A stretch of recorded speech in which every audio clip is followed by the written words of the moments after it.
And here we are again, another beautiful episode. The sun is shining, the tank is clean, and the tank is clean, Sean. It's time for some Draggin Bags action. You know you heard it before. We love their freaking bags. So why don't you join us and going over to dragginbags.com and getting that heat. Drop code Big Asp 12 at checkout and save yourself some money. We got a fun episode, so let's just get to it. Sorry, the Cavs had 69 points. That's all I kept thinking about. 69. Cornhole.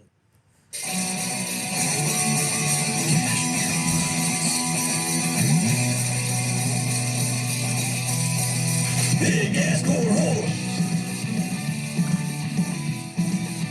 We hope you throw it straight. And nothing but four baggers from here on out. All right, welcome back to yet another episode of the Big Asp Cornhole Podcast. Sean and Dane are back with you all again. Dane, Yeah, what's going boy. on? What's up, dude? Not too much. Not too much. So we're not just sitting here by ourselves. We are not. Awkwardly, from the streets of Cleveland, we bring in Mr. Robyn Gillan. What's going on, buddy?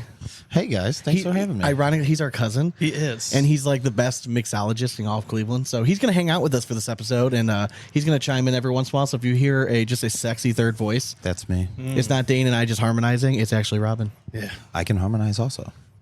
For sure. All right. And everything's a little clearer. Sorry, I thought the harmony was going to start. All right, so Thanks, guys. this next segment, all right, very popular. Yes, Always it has is. been a staple of the show. All right, and this week is going to be a little more special. So Dane, do what you do best every single week. Let the folks know what we're sipping on tonight in our favorite segment called What You Drinking. What you drinking? Robbie's ever heard the soundbite before? He's ever heard the soundbite? No. That's yours truly. Doing Oh, Mickey I know. Mouse, yeah. That's spot on, though. But again, this is not my doing this week. Our delightful mixologist over here made us a creation. So, Robbie, without further ado, What are we drinking? tell us what we're drinking. We are drinking the world-famous PainKiller, which is a very traditional rum cocktail. It originated in the Caribbean back in the 70s. This is something that anybody can make. Not every bar is going to be able to make this. Your corner dive where you're slinging your $2 Bud Lights probably isn't going to have some of the stuff you need. But you bougie. They'll try Exactly. to make it though. Yeah, for sure. You'll get a little. It'll be a different recipe, but you know what? It'll get close and it'll get you there, and that's really the important thing. But if you want to make this stuff at home, it's super easy. You just go to your liquor store, and then you go to your grocery store, and then you kind of just pick up the stuff. So, And if you're baller, your liquor store's inside of a grocery store, that's true, right? Wow. Yes, That's when I you know. know you live in a nice neighborhood. I know. absolutely that. sure. And when they let you take the grocery carts out into the parking lot, Yes, Correct. for sure. Yes, So that's a dead giveaway. Yeah, that's like a shot at Little Bumpa. Yes, absolutely. Little inside joke there. Anyways, so Robbie, what's in this thing that we're currently drinking? So it's rum based. So actually, Pusser's Rum, which is the Pusser's Rum Limited Company, they actually trademarked the name PainKiller specifically because of this cocktail and for this cocktail, because it's not a painkiller without Pusser's. Pusser's Rum you can get at pretty much any liquor store that's going to have a halfway decent rum selection. Okay. But you don't have to use Pusser's. If you can, pretty much any spiced rum, you'll be fine. Okay. Make sure it's 40 proof or higher. Higher is better, Always. obviously. Yep. And then it's just pineapple juice, orange juice, and cream of coconut. Don't use coconut milk. You can if you really want to, or if you're in a pinch, that's fine. Don't use coconut rum. You can if it's in a pinch, that's fine. But get Coco Lopez or true cream of coconut, because it's going to have that creamy stuff. It's going to have like the fattiness, and it's going to like just because fat cancels out a lot of stuff, so it's going to just give it a better mouthfeel. I feel like you overall. keep saying like creamy and white and looking at us. I know. Yeah, absolutely. We understand. Thank you. Mouthfeel. Mouthfeel all day. No, so today the way that I made ours actually is, so the traditional recipe is 2 ounces of rum, 4 ounces of pineapple juice, 1 ounce of orange juice, and 1 ounce of cream of coconut. I churched ours up a little bit today and I did 3 ounces of 2 different types of pussers. Sure did. I did 1.5 ounces of the OG pussers, and then I did 1.5 ounces of the pussers gunpowder, which is Bang, bang. Exactly, which is 54% rather than the normal 40. So she gonna have a little bit of a kick. And then I kept with the 4 ounces of pineapple, 1 ounce of OJ, and 1 ounce of cream of coconut. But the finishing touch on PainKiller, which it's not a PainKiller without this finishing touch, is the generous, finely ground nutmeg on top. It just kind of really just brings the whole picture together. It makes You know sense what I because mean? typically after you grind your nuts, you need a painkiller. Yes, So I get it. absolutely. I knew we made it in life when I saw him bust out like fresh nutmeg. Oh, I know. I'm like, oh, this is how Wow, the other half okay. lives. Oh, yeah. Like, wow. I didn't know it actually came in a ball form. I thought it was always just in the tiny little like Never shaker seen a that I nutmeg had that I touched maybe for like a pumpkin spice latte from Yeah, time correct. to time. But That's correct. Well, that's a bonus reason to keep it around. And then I've actually made a pumpkin spice painkiller before. So the bar that I work at, we actually have a painkiller on the menu. It does have pussers in it, and it does have another high proof rum, Hamilton 86. So it's 86 proof. Shout out to Brightside. Yes, Brightside. Heck Thank yeah. you. Hot, hot. And then also what I do is, so we do 2 ounces of the rums, and then we do 3 ounces of pineapple, 1 ounce OJ, 1 ounce cream of coconut. And then the other thing that we do, and then this is going to get a little funky, is I do 1 ounce of a pineapple jalapeno oleo saccharum. So that's a really fancy Trying way to of church it saying- up some. I know. Oh, yeah. So that's a really fancy way of saying it's a pineapple jalapeno syrup. Sweet. And that really adds some spice to it. it's actually scissor on this show. Oh, scissor. Yes, exactly. This is. But what I found is I actually had to tweak the recipe a little bit because it was a little too spicy for some people, which I don't think it was too spicy. I at like all. it a spice. Exactly. But it definitely had a little bit too much, so I rolled it back a little bit, and now I really love it. The iteration we did last year we did a cranberry cinnamon grenadine in there as well, so it gave this nice pink hue and added just a little bit more to Little it. snap. Okay. So if you're looking to find out more, if you check out our Patreon, all right, we're going to partner up here with Mr. Robbie, and he's going to start releasing some signature Big Asp drinks. All right, at least once a month, we're going to try to get a drink out. So if you're looking to follow, you want to follow the recipe, find the video, check out patreon.com/Big Asp Cornhole, and you can find all Robbie's goodies there. Hell yeah. And John, I can already tell you my face is getting a little flush. I know that come tomorrow morning, Yep. I'm going to wake up a little fuzzy, and I need that little slap in the nuts that we all know and love called Cornhole Coffee. It gets your morning started right, the Cornhole Coffee way. Go over to cornholecoffee.com, drop code BIG ASP at checkout. It's going to save you 10%. And don't forget, drink, focus, throw. Mint is the February flavor. Oh, we're getting minty on it? Yeah, we're getting minty. So you're I'm running still- out of time. If you're listening to this on Wednesday, it's the last day you can get the breakfast blend. Yeah, I'm still Very letting the popular. breakfast blend rip. It's delicious. But if you're feeling a little fresh, you want a little freshness in your life, mint is coming in February. Hell yeah. All right, Cornhole family, we have more audio gold planned for you all today. We're going to recap the ACL Canada Open. All right. We have Facebook dramatic readings. Then we're going to be joined by ACL Pro, one of the nicest guys in the game, one of our favorite dudes, Mr. Steven Bernacet. I'm super excited for this one.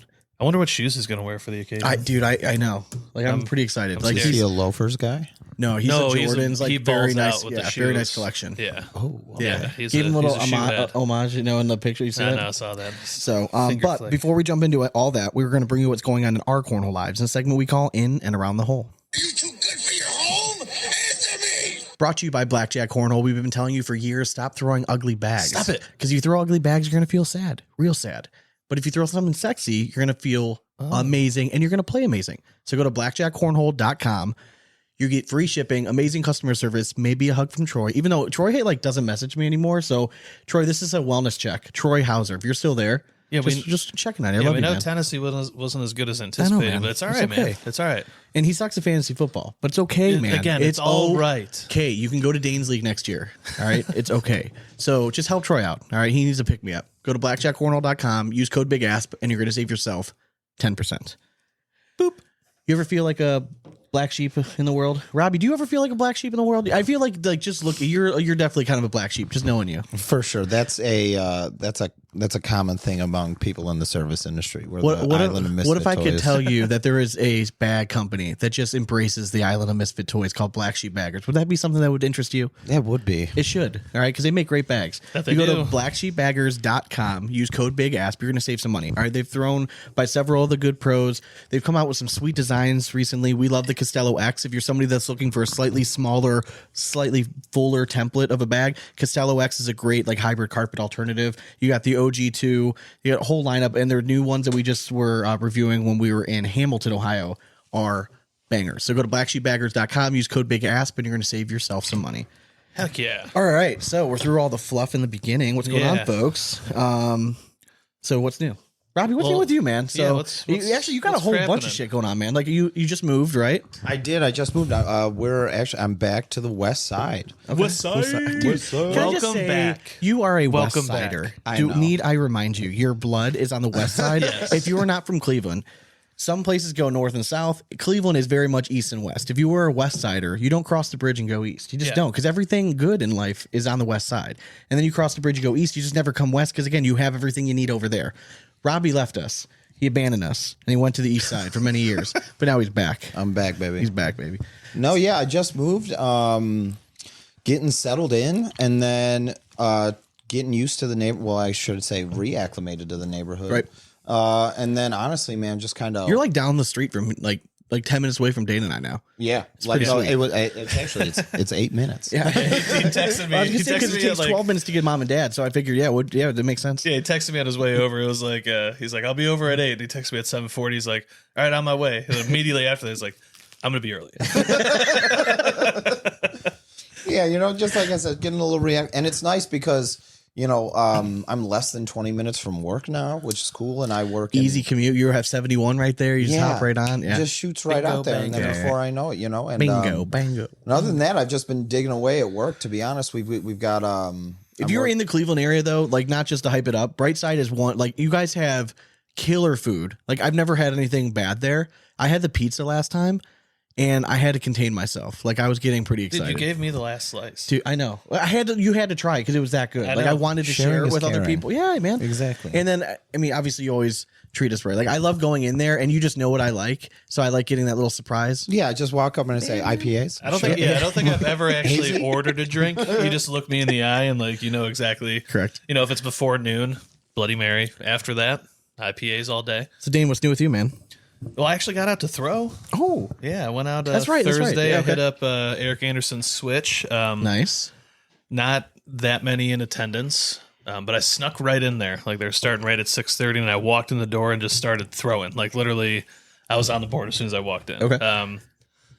But took second in the Switch. Limited numbers again, but it's fine. But again, it's I will take it. Yeah, for sure. Second's a second, and Eric threw. Okay. and he did not win. Oh. and still beat him. Suck it. So that's all that matters. So Dwayne lives on in lore.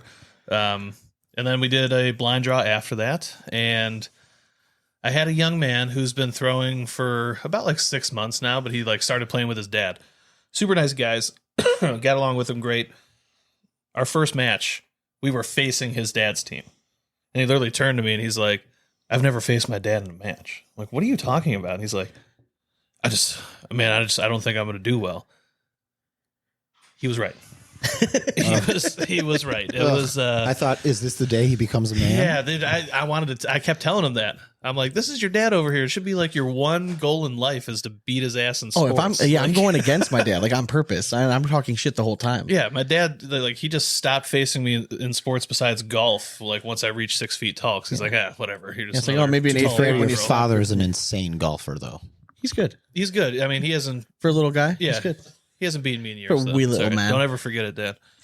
Can I ask you guys something? So I've seen recently there's this, because I throw darts on the side. Oh, okay. I'm in a dart league. Sweet. But so I've been seeing in the dart community, there's like this 16-year-old who has like come up, who's like threw like a perfect 9 darter in his first round in the championship. Like the kid is like a wonderkind or whatever. Have you guys ever seen anything like that at all the tournaments you've been to and stuff like that? Like dude, the seeing- cornhole community right now is super. Like the best players in the world are super young. Yeah. They're all, yeah. Like one of the best players in the world, regarded like the last few years, the kid they called Baby Goat, Alex Hicks. He hasn't won a national, but he's won like a bunch of opens. This year alone, you have this kid named Ryan Trader, who's 14, 15 years old, just a stud. Like, and they're all, because they have no pressure in life, Robbie. They don't have bills to pay. All they get to do is go to school and they come home and throw corn. Their mom and dad drop them off at blind draw. They stay up and they just practice. And it's crazy how good they get. It's very much turning into a young, like, I think the average, we talked about this with one of our guests. I would say the average age of an ACL pro right now is probably 30. Oh, wow. Okay. Yeah. See, I had no idea. And there's a limit. They only allow 8 juniors, so under 18. Otherwise, like the whole thing would just correct. It would be a large. That's been a conversation we've had before. We said if they opened it up to all juniors, how it'd probably young would it drop be? down to like 22. Like, Yeah, I mean, that's how good the youth is at this game. It's kind of insane. it's pretty crazy. No, didn't know that. very much so. So I have It's all those video games, man. so I work at a pain on management both company, hands. right? And we had a new doctor that just recently started. I met him like last week. Okay. And I swear to God, it's like working with Michael Scott. He walks up to me and they introduce me and he's like, Sean Puffy Combs, you're kind of puffy. Sean John. I'm going to call you Sean John. And then just walked away. And every day I see the guy now, he's like, Sean John, what's going on? I'm like, I fucking hate you so much. Yeah. Like, My middle name's Matthew. yeah, like don't do that. Like, yeah. What's his name? Let's I don't know collectively his come up with first, a good nickname. I don't know his first Or name. what's his though. last name? We can roll I know. with that. Hold on, give me a sec. He just started. Oh my God. I know it's bad. It's not even putting I'll you on the remember it. spot. I'll remember. All right. I'll remember. I'll go on. Yeah, but When you unpack so, that later, we'll hit up. So on Saturday, right? My wife normally goes on Wednesdays with the kids to this bakery, right? They like eating macaroons, like all the pretty whatever, right? Kelsey So- Elizabeth, shout out. She did Yes. my wedding Oh, cake. yes, please. So Saturday they were having the Frozen princesses, Anna and Elsa, there to take pictures. And my wife's like, Nora would like to go. I'm like, okay. She's like, I'm sure maybe Logan might want to go. So all day I'm like, all right, that's fine. I had it in my head. Logan wakes up at like 6. Val runs out to the store, runs errands in the morning. Kelsey Elizabeth opened at 10. So we're like, if we leave 9:30, we'll get there at 10. We'll be good. All morning, Logan's like, Dad, I don't want to go. I want to stay home. We'll stay home and play. And I'm like, fuck yeah, we will. Like, we'll stay home. I don't have to get dressed. We're going to chill, like have a nice, girls can go have their time, boys time. Like, we'll be good. Yeah, boys' day. As soon as my wife gets home and Logan's like, I don't want to go. As soon as they're about to leave, he's like, no, I want to go. I'm like, no, you don't. He's like, Yeah, mom's going. I'm going to go. Saturdays for the boys. So I had to get up. Saturdays Dude, are for the And we boys. get there, right? So then we're leaving a few minutes later. We get there like maybe at like 10:01. The line is wrapped around the fucking building. Not once, but twice. Sean, a it's spiral Anna of and line. Elsa, okay? It's not just one, it's both of them. It was a little chilly out on Saturday. Yeah, because Frozen was there. Standing in line for an hour, listening to my kids bitch, and especially Logan. Logan's like, I'm cold. I'm like, we could have been home warm and having fun right now, but we're outside standing in line. I could have made you hot chocolate. You did this. Oh my god. What else is new? Detroit. Feel bad for you guys, man. As a Yeah. Cleveland fan, I truly feel for you. It felt like I was watching a Cleveland Browns game. Do you have any interest in watching the Super Bowl now? I I know mean- you like you're on the train of I want to watch the I the appreciate greatness. that is- Yeah, man. I'm trying I to. understand. Because I like football and I don't want to like just give up on it because it's going to be boring for the next 20 years because he's probably going to go to at least half of them, it seems like. It's just I don't know. know. It's just annoying because we're never going to be able to get away from it. I know. Like it's forever going to be Patrick Mahomes, like Yeah, but moving down. We're the line. rooting for San Fran to beat Taylor Swift's boyfriend, right? Even though he's from Cleveland. No, I'm I don't. not. I don't care either Really? way. Who You wins know it. why? You know why? And I know that I'm going to get some hate for this, but because there are some people that listen to the show regularly that are San Fran fans. This is not a direct shot at you as a fan. Steve Young's a goat. The city of San Francisco is a piece of shit right now. It should not be celebrated. Very expensive. It's expensive. There's homeless It's- yeah, everywhere. They have homeless apps where they all over track the human place. shit everywhere. Why should a sports team? I mean, a city like that is seriously falling apart. One of the most beautiful cities in the country formerly, and now it's covered by human shit. But we're supposed to celebrate the sports team that comes out of there. I'm good. So whoever was going, and I like the players on their team. They have the Great White Hope at running Yeah, back. I know. Who doesn't like Christian McCaffrey? If they win, am I going to be devastated? No, but I'm going to pull. I would rather see. I mean, let's just see the. We had to deal with Taylor Swift all season, right? We might as well see the fairy tale ending. At this point, let's just see it. She can write an album about it. Exactly. If not, if they My lose, journey. maybe something. So you guys my chiefdom. did the city of San Francisco peak with the movie The Rock starring Nicolas Cage? And Maybe. It could have. I mean that chase scene in the beginning with the I think Hummer. no. It was probably peak still, like when like the whole tech boom was going on. So like early 2000s. Like I don't think it started really going so downhill like till like maybe tail end of Full House. Like I don't Yeah. no. know. I'm thinking like COVID time. R.I.P. It's really Bob. when it started going down because I was in San Francisco the year before COVID. I mean, it was like dirty, but it was still beautiful. But now it's like it's just completely different. So that's my stance on it anyway. And I love most fans like that are fans of like San Francisco around here. Motherfucker, you've never been to San Francisco. That's How are you true. a fan? Yeah. Like stop. Just stop. Like, oh, I was a big Steve Young fan. Yeah, when I was 3, I liked Brett Favre, but guess what? I grew up and now I'm a Browns fan, motherfucker. You know what I mean? Like, Jesus Christ. I got an email back from NACA. What? Ding, ding. Do we have like a special alarm? Naka Like, Waka. do we have any like what's good like just pick somewhere? Here, I random. think isn't there like a Boeing or something? No, I just let's look at some of the stuff we came up with. Thank you. Where's some of the good ones came up to? Me so corny. Me so corny! No. Not a sore loser. It's just that I prefer to win, and when I don't, I get furious. All right, we'll go with that one. That's not bad. It's actually kind of appropriate. So I had reached out to them a few times. They finally got back to me. I think with some pressure on social media helped a little bit. So I did find out that at least one of the former team owners from the MLC is now the CFO of the is Terry Siegfried, the owner of Ohio Riders. The one guy from there that we met and that we actually liked. He was very cool with us. We went to the combine. He was very gracious. So like I'm trying to have somewhat of an open eye. But if you look at all this stuff, right? You go on their website and you look at their format. It's basically like a baby down version of what the MLC is doing. Like same singles, doubles format, but the teams are a little bit smaller. Okay. So I think it's only like teams of 4 they have to go, but everyone's playing either like a singles or a doubles match, and they also have a teams match, right? But they still have the airmail thing. So I invited them to come on the show. They have not responded yet. I'm hoping they come on the show because I told them in the email, listen, this looks very much like MLC version 2.0. And we're going to continue to make fun of it until Squash we the get bug more while answers. you can. Exactly. So like, just come on, answer some questions. If you can honestly say that this is not, there's no affiliation with anybody that was former owners of the MLC. All right, then we'll give it a fair chance, right? We owe it to that because again, we want the game to grow. We want as many more shit to cover is better for us. Hell yeah. It But always if is. it's MLC, like I'm going to continue to make fun of it. And I heard there might be a press conference, a breaking press conference about from Dwayne.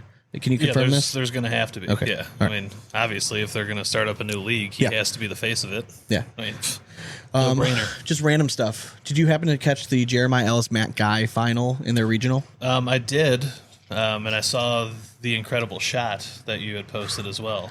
So it did remind me that I suck at cornhole, so thanks for that. Yeah. So I think it was. So Jeremiah was trying to go for the double dip, fell one game short. Matt ended up winning it all, but both games were epic. I mean, I think the whole match lasted 52, 53 minutes, and you don't see this very often at like high level cornhole.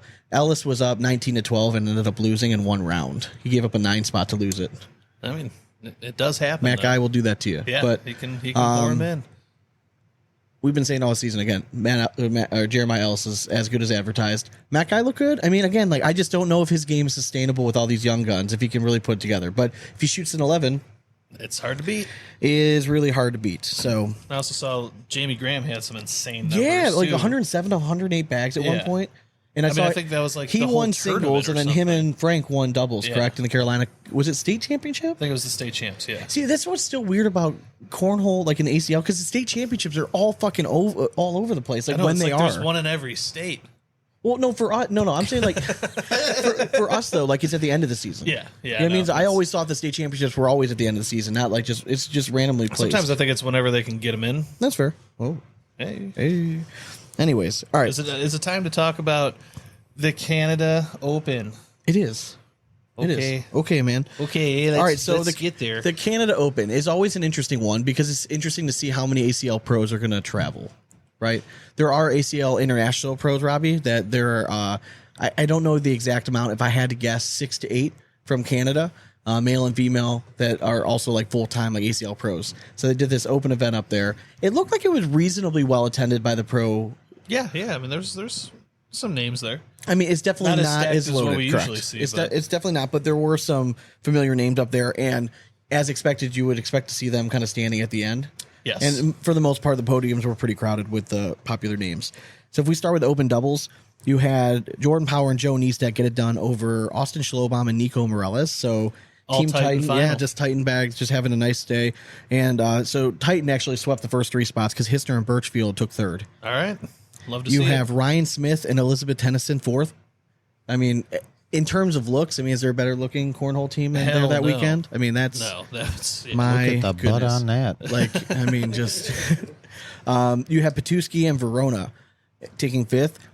I think it's time to start taking a really good look at Frank Verona. He had a really good weekend. My Verona. He had a really solid weekend. We'll go over him a little bit later, but Power Niestedt, it's a good sign. You expect a team like that they think that they have top 10 potential. We know that. They're comfortable in Canada. Yeah. But I'm saying with the talent pool, I hate to put it like this, but it's depleted, right? It's not as stacked as national. You expect a team like that to go and finish on top. Looking at everyone else out there, on paper, they were probably the best team, I would imagine. Yeah.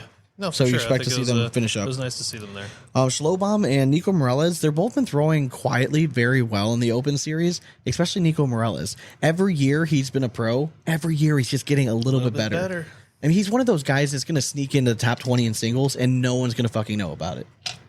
I agree 100%. He doesn't get any notice. We got to get him on the show soon because I've watched whenever I'm at a tournament that he's at. I've been trying to make an effort to go watch him play because I hadn't gotten to see him play a lot. The dude is he might have the best airmail in the game. Oh yeah, I mean he carries it so deep on any shot. It might be him or our guest later. I mean, they're right up there. Very Both true. guys play very similar true. style, but fun to watch. All right, in singles, Jimmy Humans still playing professional cornhole. How about that? Look at that. That a boy. How long has he been in the game? So Jimmy Humans, like 2 years ago, was on top of the world. Like he was the first guy to ever have a perfect season, like in opens. And then he kind of came down like the last season or two. Yeah. Not bad. He started but just bulking up, and it got in his way a little bit. just average. You know what I mean? Heard, yeah. But like, we consider him, he has potential to be like a top 10, top 15 talent. He just hasn't shown it recently. But so it's nice to see him go to an open with some other big names and actually pull out the win. But he takes down Frank Verona.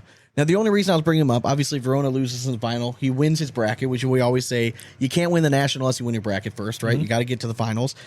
Verona's key win, he had key wins over Niestedt, Power, who he double dipped, Austin Schlobam, and Zach Stickney.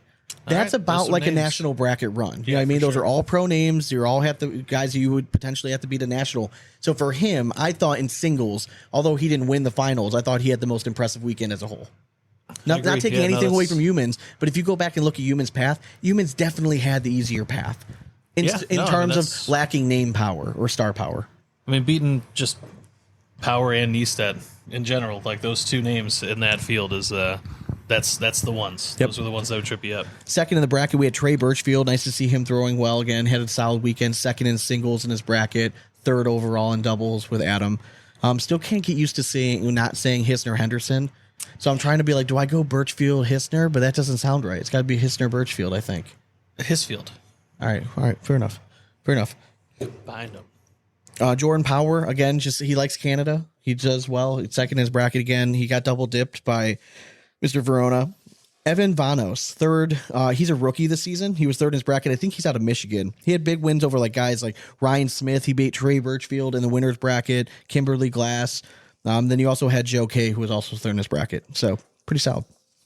Hell yeah. I mean, it always looks like a little bit of levity at the Canada Opens compared to some of the other ones, I feel like. Yeah, so I was going to read this whole long post in dramatic readings, but it's really long. So I was hit up today by one of our fellow podcasters named Corn Dog. All right, he goes down and back. He's an OG, right? He started his show even before we did, so he's been around a long time. We like Corn Dog a lot. He has done a lot for the game and the growth of game in Canada. So apparently they had this draft there, right? So apparently they had this draft here, and he made some like remarks about two players. One of them was this guy who is Bernie's typical partner, and he called him Bernie's driver. Apparently that pissed off Brandon Brown, who's also an ACL pro from Canada. Yeah. And then when he was introducing Brandon's wife, he said, it's like, instead of saying Tracy, I think, is it DeCoste? Is that how you say her name? DeCoste. I think so. Instead of saying like her full name, he said, oh, Brandon's wife. So he took offense to that and went on this big rant, but just the way I'm so tempted to read some of it. I'm trying to decide how much I want to piss people off. Actually, let's go for it. Just some of the way he words it is like, let's see. As an ambassador to the sport for Canada and someone who I believe people look up to in the sport, I feel like it's my duty to make this post.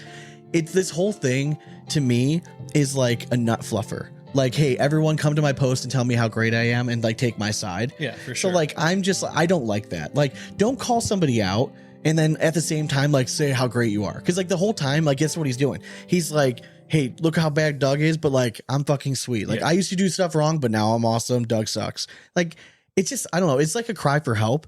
And I don't get it. Like, you're talking about wanting to grow the game and you changed and, you know, it just took like a second chance to kind of get to change people's perception. Well, then doesn't Doug deserve the same thing? I agree. Yeah. Like, does this need to be something that you're blasting? And now Doug's been doing it longer than he's Brandon threatening Brown not to has. go to any events that Doug does commentary at. So I say to that, Well, then he's never going to play. So we stand with Corn Doug. Yeah, Okay, 100%. we stand in America, and I know it happened in Canada. So you guys have a we know how weird to thing take with free jokes speech here there, in America. but here in America, we like free speech. And so I stand by Corn Doug and his right to say whatever the fuck he wants to say. And if you can't have thick enough skin as a professional, then you don't get to call yourself a professional. You just don't.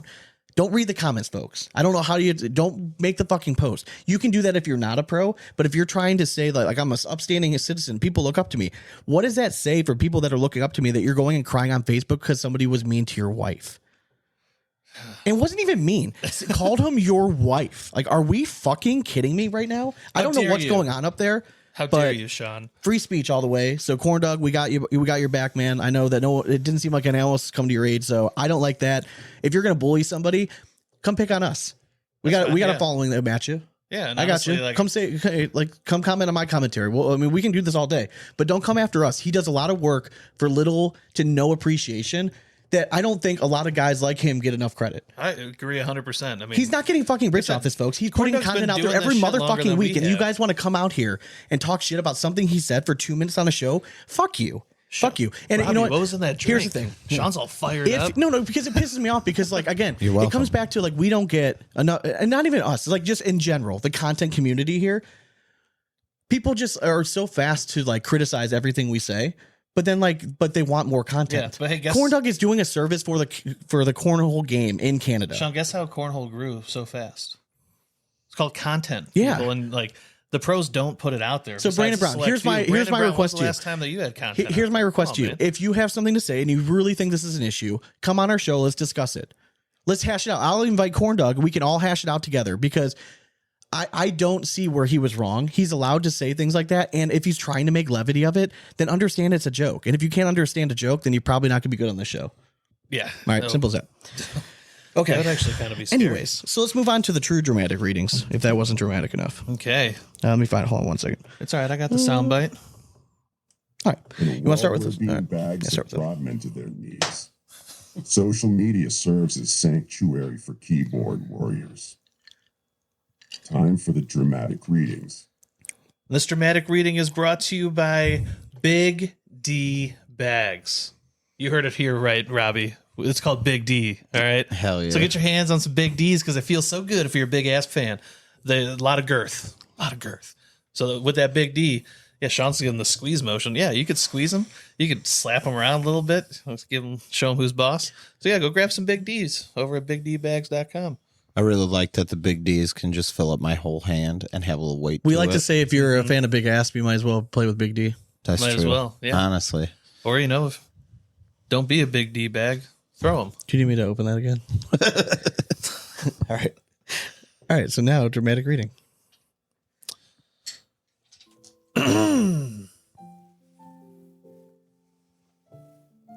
Cornhole Coffee. Proud sponsor. Everyone asks for companies to help support players, leagues, and other cornhole related organizations. However, supporting those companies are a thought of last. I highly suggest supporting companies that sponsor players, have brand rep programs for players to earn needed funds for expenses, sponsoring media for those to watch for free on the internet / listen on other platforms, and work specifically with other cornhole communities in order to grow with B2B. That is exactly what we have done at Cornhole Coffee in just year 1. Just to think that we could do in year 2 if we had 100 new customers.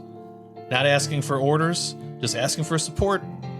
We need the Cornhole family to rally and give support to all those companies helping in the community. As a company that's not a bag or board maker, I feel we are not taken seriously. Trust me when I say this. Bag/board companies can support the sport of cornhole forever. You must bring in outsiders. Outsiders like coffee brand that sells to coffee lovers, but puts their money into the cornhole community. That was beautiful, man. Amen. Honestly. Cornhole coffee. So All the right. sentiment behind this is something we've talked about a lot, is that the state of the game right now I've been worried about is because small cornhole-based companies have had to take on the burden of like basically paying for the travel and lodging for a lot of the ACL pros, right? Not all of them, but a big portion of them. You know what I mean? And most of it comes on bag makers and or board makers. But small companies like this, if we can support them and get as a community kind of rally around, like then there's another opportunity for somebody that's willing to give directly back to the community. Hell yeah. Robbie, I mean, I know you working on West 25th, huge, like small company kind of feel, right? Oh, yeah. I mean, do you like, I know for me, like if I have an option between big retail store, mom and pop, like I try my best to go mom and pop every single time. Just every once in a while, those Olive Garden breadsticks. I know, slap, goddamn it, man. So. Yeah, but like the Olive Garden breadsticks, they're unlimited. That's cool, but they come out of a bag. You know what I mean? Well, the dough does. Whatever. We also whatever. eat Taco Bell, and that's like dog pellets that they rehydrate. So. No, for sure. But it's much like the breadsticks. It's always worth it. It never is, but it always is. You know what I mean? So, Robbie, I do have a new. This post is exactly why I yell at you when you like try to waive our bill. Like that, don't do that shit. I'm there to support. Yeah, I don't do that, especially if ownership is listening. They don't. No, honestly, even being in the industry that I'm in, coffee is an essential aspect of my life. And the only time I really play cornhole is when I'm with you guys, whether it's at bachelor parties or barbecues, whatever. We love cornholing at a bachelor party. You know, We played so long at Nick's that my shoulder hurt the next day. That's when you know you're an athlete. Yeah, exactly. That's my phrase. I used to be an athlete. You really weren't though, but it's I fine. was actually. Listen, varsity 4 years, baby. Glory days of high school. But coffee's an essential thing, and like, you know, the Starbucks of the worlds and all those are cool. That's great for like convenience, but it's different, but it all tastes the same. If you're but my thing is like if you're a coffee, like, and take coffee for example, it can be a shirt, it can be any like apparel company that comes out. If you're a coffee lover, why not just order just once? Like even if it's just 1 month, that'll make the world of a difference for like a small company. If everyone did that, I mean, like then again, the money's going to come right back in. It's just the world's going to go around. yeah, and you want the convenience. They have K cups. They got all the shit you need, And it's Everything good. You need, And it's like good legit stuff. good. That's the thing. It doesn't hurt to try it, and if you like it, which you probably will, you just ride it then. Oh, and I want to get while we're talking about small business, real quick before I forget. Shout out to another small business owner, one of our favorite fucking people in the entire world, Brandon Thompson. You're a motherfucking badass. Congratulations on retiring from the Navy. You're free. I can't wait to hang out with you again. So congratulations, brother. Thank you very much for your service. And everyone, go buy some stuff as a celebration. Just go buy stuff at Airwolf Athletics, and our code is still live. PS. Of course it is. PS. Because why wouldn't it be? If you go to airwolfathletics.com, just as a celebration, if you want to give back to someone that gave so much to this country for the last 20 plus years, go to Airwolf Athletics, buy something. Yeah, help us and you can sail save around. yourself shipping if you use our code Big Asp. Wow. Wow. I mean, that's just, I mean, Honestly, free most of the time, ads. I don't order stuff if I have to pay for shipping. So if it's free shipping, it's kind of like, all right, cool, I'll take it. But if you order enough of it, it usually becomes free shipping. Yeah, that's true. ready for the next one? Let's do it. Let's do it. Addicted to cornhole. Scott Schramm. I know this is a mental thing, but lately I've been able to get up big. I mean, double digits big, and still lose to anyone that has gone and still lose. Anyone that has gone through this could give me any advice on how to get their mental hurdle would be greatly appreciated. Thanks in advance. Amen, brother. So I'm going to just stay quiet here. So any advice would be greatly appreciated. Is he talking about the yips? So it's like I have the same issue. I'll get up in a match, right? Yeah. 18, 18-4, 18-2, 19-1, something like that, and I'll still lose. It's like complacency. I can't finish, and it's I don't know what it is. It's because you get at the start of the match, you have a little bit of those jitters, keeps you on your edge, and then as soon as you get relaxed, a la Detroit Lions. That's so true, man. Right? And you're 100% As soon as right. you get I lose relaxed, focus a little bit. You lose it because How do you stay focused? I got this. Well, that and sometimes the confidence can turn into hubris. Exactly. And that's what it is. Sometimes I've gotten better at playing smarter. Like I used to be like, oh, I can hit the shot when I had no business hitting it. So I've gotten better at the strategy side of it. But I do think it is like a lack of focus. Like and then if I have one bad round, it starts to creep in my head like, oh shit, you better score fast because like he's getting really good and you're gonna start sucking. You're gonna miss a bag. You're gonna fucking lose it. And like this whole thing just unraveling. And it just starts spiraling. And then like honestly, like I've lost enough of those matches now that I've just learned to just embrace the suck. No, just never just take it easy. Like you need to just put the pedal to the metal until the game is over. That's true. Like you can never think that because how many times have we come back from being down 19-2? I mean, I it prefer happens. to be down because A lot of people do because they see that complacency happen. They're like, oh well, the next thing you know, they give up a 7, they give up a 4, and boom, you're right back in that thing. Yeah. Like that's the kind of shit that everyone loves to see happen. But yeah, it's just got to keep the pedal to the metal and don't get complacent, man. Just keep on trucking. Build keep that on self-confidence. trucking, baby. All right, so we got one more. Should we have Robbie read it? Ooh, I'll read it. Yeah. You want me to use my dramatic voice? Yeah, please. That's what it's about. Whatever voice All right, you ready? you seem fit. Addicted to cornhole. Do I say addicted to cornhole? Go ahead. Yep. Addicted to cornhole, Christopher Robinson. So instead of paying out 100% of tournaments, the ACL decides to take money from the players and spends money on a media team. And no, the media team isn't one person, it's 4. And yes, the ACL pays for all their flights and hotels. I know a 6th grader who could make better videos by himself. The media team is so bad, it's almost an embarrassment for the league. Who says cornhole isn't a workout? So, ironically, I've been very critical, maybe not so much like on the mic, but I've been pretty critical behind the scenes on the content they're pushing out.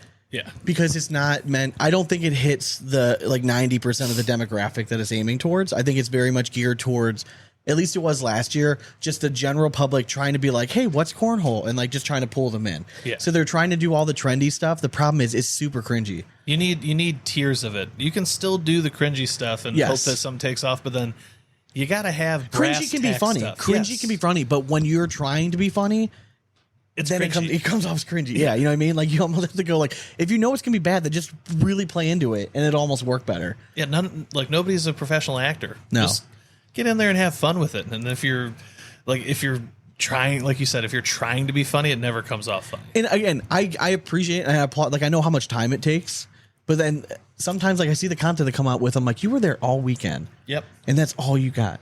Well, because they're scrolling through TikTok and they're like, oh, we could do this dance, or oh, that's a fun song, we could do that. Like, and we've talked to Trey about this, like even off the mic, and I'm like, catch corn nuts in your mouth. Yeah. Come on, all right. I mean, that was one of the funnier ones. That's why I remember it. But did you happen to see that they started posting like average rounds of stuff? Oh, I did. Yeah. Yeah. And I so saw that's another going to be a person kibosh. started doing. Yeah. He started doing. He just said random rounds coming. I'm like, yeah. Don't do that. Don't do that. Don't step on our toes. Correct. We're gonna bring that back full fledged, and because our stuff's actually good. Yeah. Correct. Anyways, yeah. You want to cue the rap horn? Oh yes, can I? Yeah. Is it that one? Yes.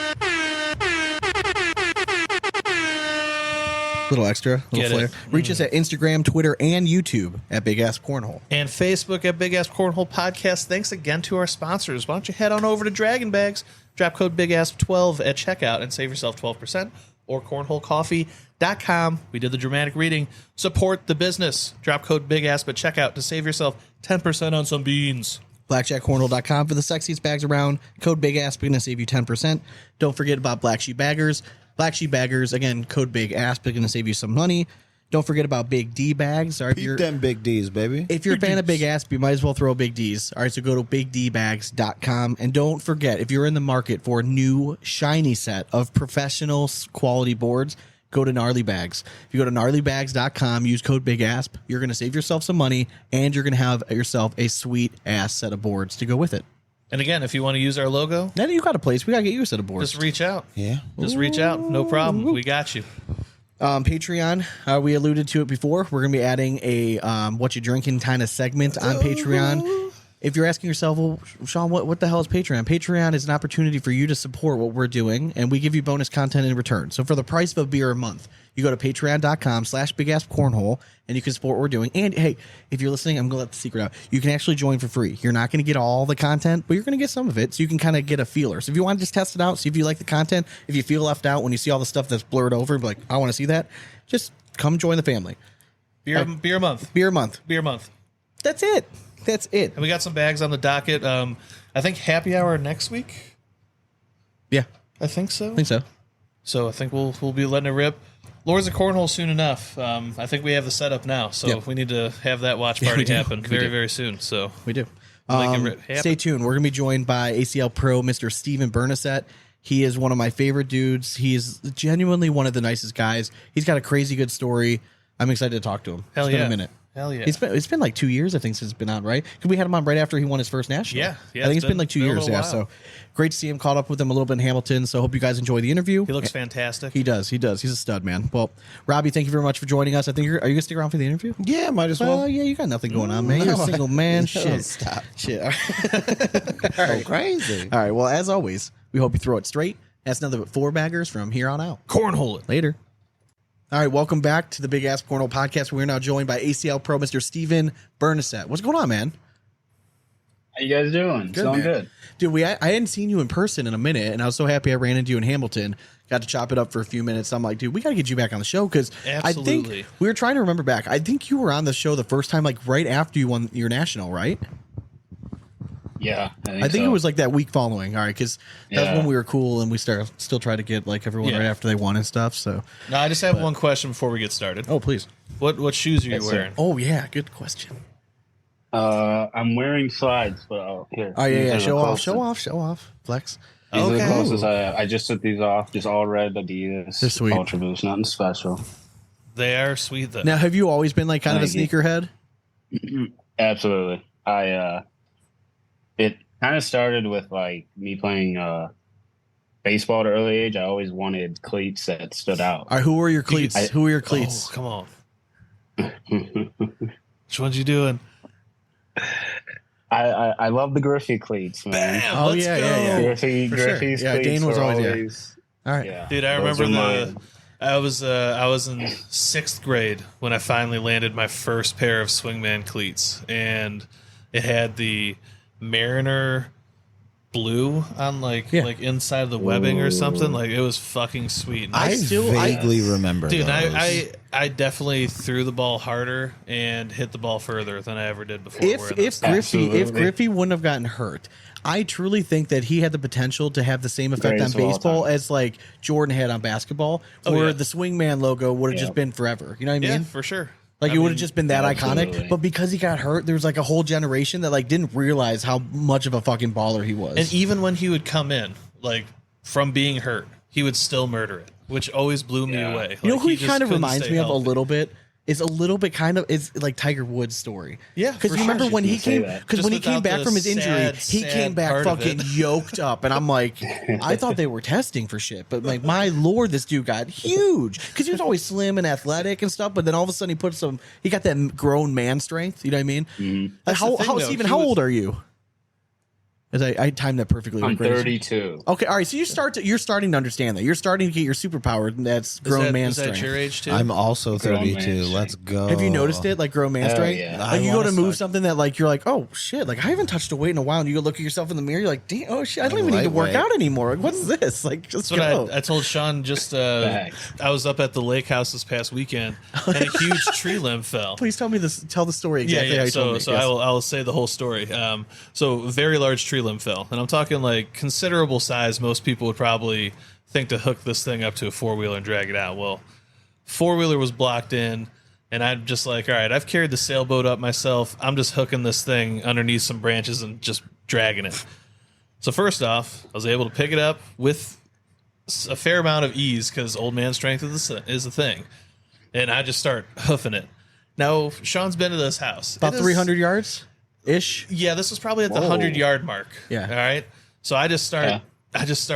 I mean, it's not hauling ass, but it's, one foot in front of the other. Just keep walking, and dude, all of a sudden I'm just like, I am in terrible shape. You start seeing little stars, and like as you're walking, I'm like, all right. So I put it down. Oh no! And I go inside. And I tell the wife, I'm like, listen, there was a time when I could have just hauled that thing all the way back. That time was about 7 years ago. I'm going to take a break on that, but I will get it up. It only took one other go at it. Like I was basically able to go 50-50 on it, but Jesus, man. Yeah, I was there was also a time that like 12 beers would have gotten you drunk. That's true, man. Yeah, you know what I mean? Like things just, it all balances out with it now. Yeah. All balances out. Steve, I got to tell you, man, like you look phenomenal, dude. Like you look really good. Like, are you in like a good place right now? Like, I hate using the term like glowing with a male, but like you just have like this good like vibe going on. Like you in a good place right now? I appreciate it. And to be honest, yeah. And sweet. The main reason why is because of my ability to be able to stick to my exercise. Sweet. So can you like exercise? What do you do? Like what's your like? Can you walk us through like a daily routine right now? Like what does it look like? So right now it's just eating. So my calorie intake is significantly less than what I'm burning per day. What are you taking in right now? How much? So I start my day. I'm only intaking probably like under like 800 calories. Oh shit! Insane. So you're going real drastic. Okay. Mm-hmm. All right. And then there will be that's my morning coffee. I don't know if you guys have heard about this, but I've been doing this like 3-day water fast. No shit. Okay. So I won't eat anything for 3 days and only have water. Now, how many times have you done that, would you say? I've done that 3 times. I actually did it right before Ohio. Did the last time get any easier, or did it suck just as much, like the same amount of time, like each time? Honestly, the last time sucked the worst. Okay. All right. It was just... Even though you've done it before, I mean, like you knew you could do it? No, you still don't get... At least for me, I don't get used to it, because, I mean, you're not really eating for 3 days. No, okay, let me tell... So let's talk about... Like we're gonna go science here for a second. Like what are the, what are the benefits like that you're seeing after doing it? Like, are you seeing like an increase in energy? Like, are you losing a bunch of weight during that time? Like, because obviously you're gonna go into a little bit of ketosis, so you're gonna burn some fat. Yeah. Honestly, for me, it's endurance. Okay. I've gained a lot of endurance, especially with like my cornhole game. Like, I'm not getting tired at 30, 35 round games, or if I make long runs in tournaments. I used to get super tired. Now, really not doing that because I'm honestly like, someone asked me how many pounds I was down in Ohio, and I just started to think about it because I don't step on a scale. I don't need to. Numbers aren't really. I see it. I don't need to know exactly. For sure. But we know I'm it's over like 130 pounds down. Holy shit, man! And how much time? Like when did you start like this journey? Like a month before Thanksgiving. Of this year? Of last year, yeah. Of last year. Holy shit. In 23? Mm-hmm. That's crazy, man. That's good, man. God damn. I'm just trying to do the math, and I'm like, I can still get ripped for summer, man. I used to be an avid fan of The Biggest Loser. Loved that show when it was on. Yeah, for sure. And like what you're doing is like the equivalent of what they were knocking out, which is just remarkable. Man. Hell yeah. But I like the fact that you said like it's sustainable, and like I'm a physical therapist, right? So I spend all day trying to convince people in chronic pain that like if you move and you do stuff, you're actually going to feel better than if you just lay around. When are you going to start taking your own advice, Sean? All right? I have been. Thank you very much. Can I ask about my hip later? I tell people it's just consistency. Like it's consistent, no matter. Like I tried the only day I take one day off, and it's Sunday unless I'm not playing. But I just try to get consistent. I don't let, like you said, I don't let pain or so why my legs are hurting. Why this sudden change? Like why why in October of 23 were you like, I gotta do something? Like was it like health concerns or yeah, that and just like during COVID, I got super big. Like, and I've always been worried about getting that size again. And then when I feel getting tired and when I'm playing and it's affects my game when I know I still have stuff left and it's just my body saying, nah, we're done. That bothered me. So the only way to fix that was to really devote time and energy into fitness and then into cornhole. Because I know you were at your biggest, like, was it when you won your national, when you won your national, like right around that time? Yeah, I was getting pretty big then. But then you went on I know you lost weight after that. And then did you kind of just like plateau for a while? Yeah. And then, my like 7-year relationship kind of ended. That ended. And then I went down listen, you and Robbie should be best friends right now. You guys are same age. You're both kind of cool. Like, just got out of a 6-year relationship. Yeah. Did you really? Yeah. That's why he's here with us tonight. I feel you, man. We're picking him up, man. I feel you. Listen. You guys are still young. I'm telling you. Like, I know some days it doesn't seem like that, but like, just enjoy. As long as you're happy in life, that's really honestly. I know it sounds so hokey and stuff like that, but like, it truly is. Like, the older I'm getting, like, I truly understand that.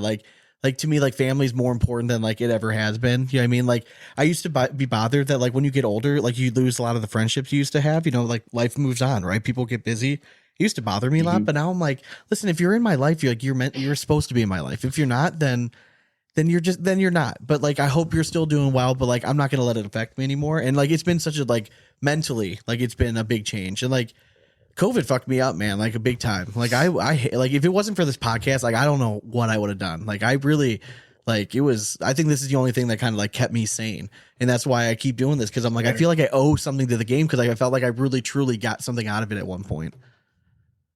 Can I ask you a weird question? It's going to sound like off the wall a little bit. So you were at your biggest when you won your national, right? So like you were a bigger guy. Yeah. You're losing weight.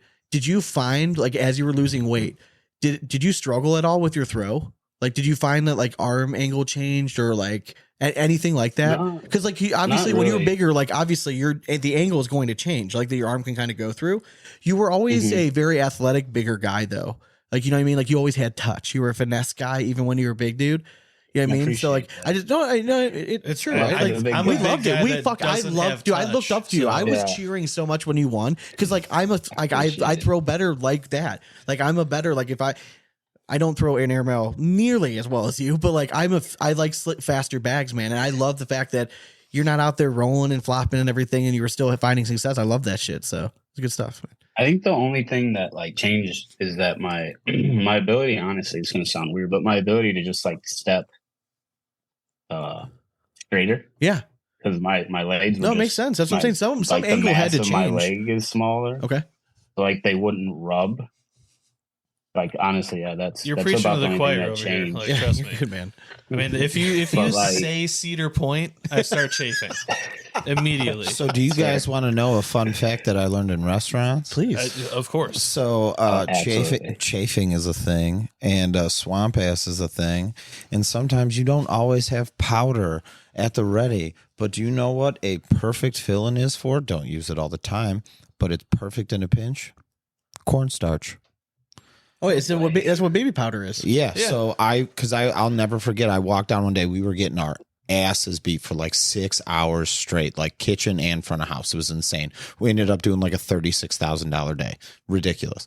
We averaged like $3,400 an hour, which is pretty impressive. Which is Hell nuts. Yeah. So I ran downstairs to go get backstock, and I just see my chef, who's actually like become a very good friend of mine.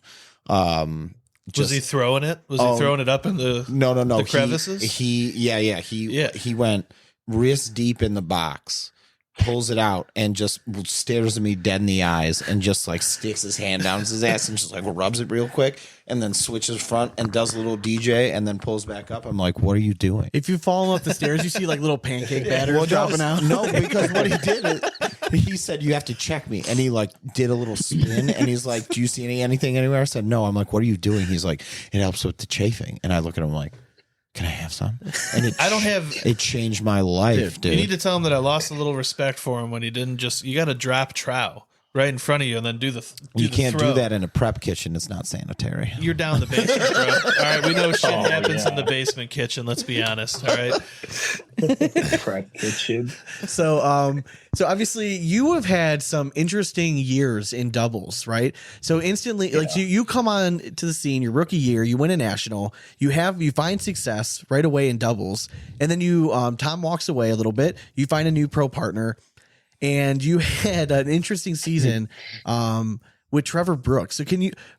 We love Trevor here. That can you just kind of describe what it's like being like a doubles partner? Because like personality wise, you guys are very polar opposite, but I feel like you guys are both crazy competitors. So maybe like that's where you guys were kind of able to meet a little bit. Can you kind of walk us through like what it was like being partners with him? Sure.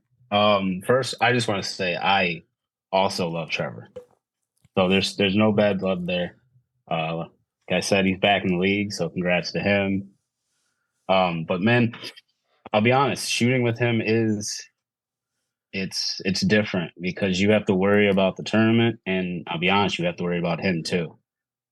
But he does bring that competitor in there, and I mean, I'd still throw with him any day. He's got your back every shot, for sure. No matter what.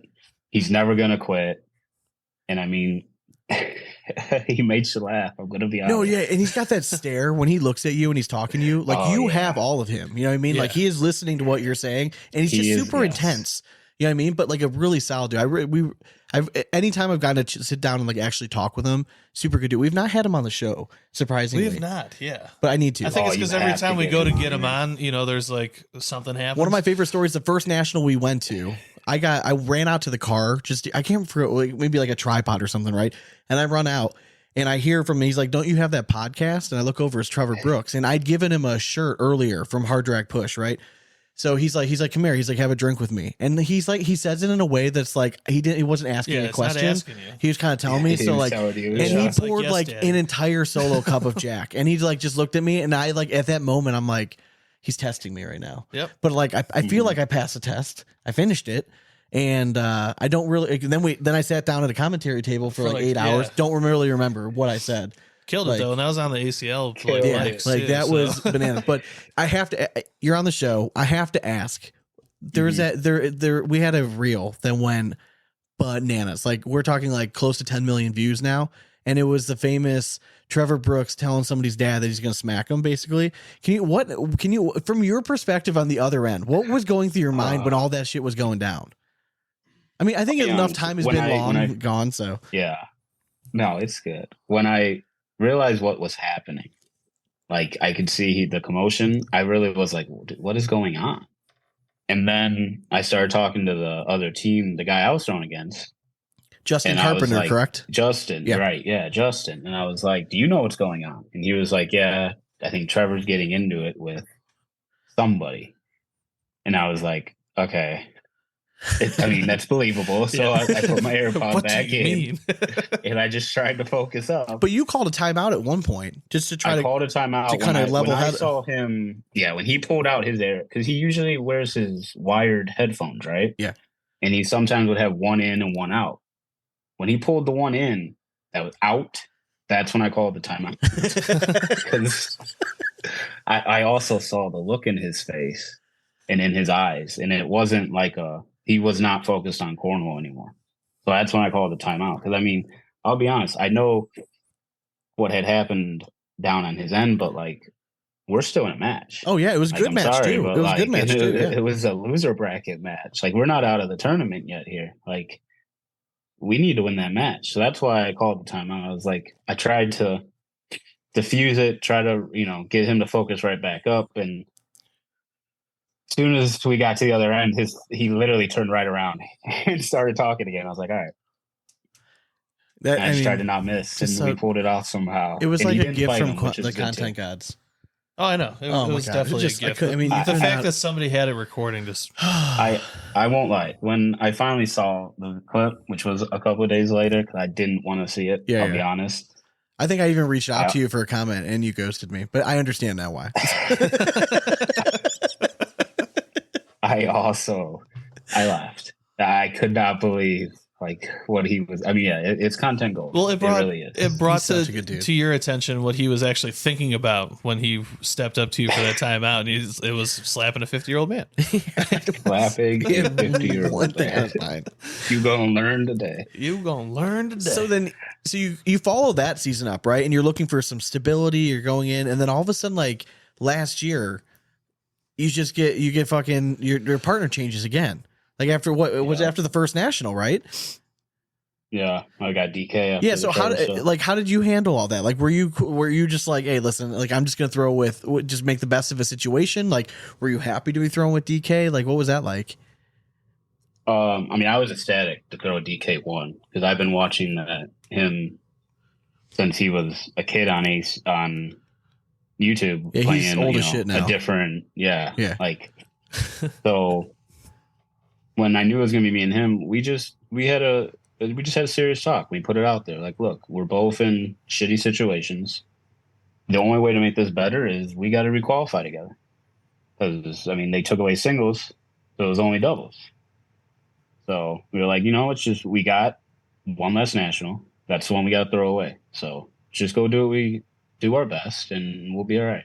We ended up requalifying. So. Was there a little bit, like just a tiny part of you, maybe like just a fraction of your heart, that was happy that you and DK did better than Harbaugh and Nico at that next national? Oh yeah. Okay. All right. Well, that's good. Absolutely. Good. I mean, just means you're human. There's no bad blood. No, of course not. No, I get it. It's business, man. It's business. You gotta too. have bulletin board material, man. Going up against. Yeah, for sure. That's his partner he was going up against. So I knew he wanted to win that, and that's my partner, so I tried just as hard. Yeah, that was fun. Hell yeah. Getting to witness that live was fun. Like, I'm like, I can't believe like all this is happening. It's like, again, like somebody's looking out for us, man.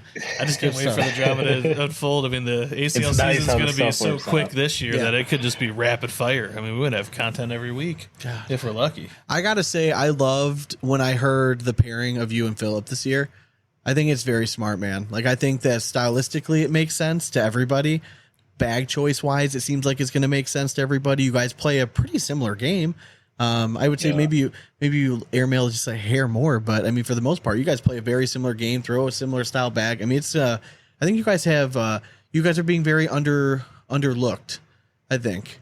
Do you kind of feel the same way a little bit? I feel like we absolutely are, and I haven't been this excited for a season probably since my rookie year. Because I mean, I'll be honest, I've never heard this from a partner.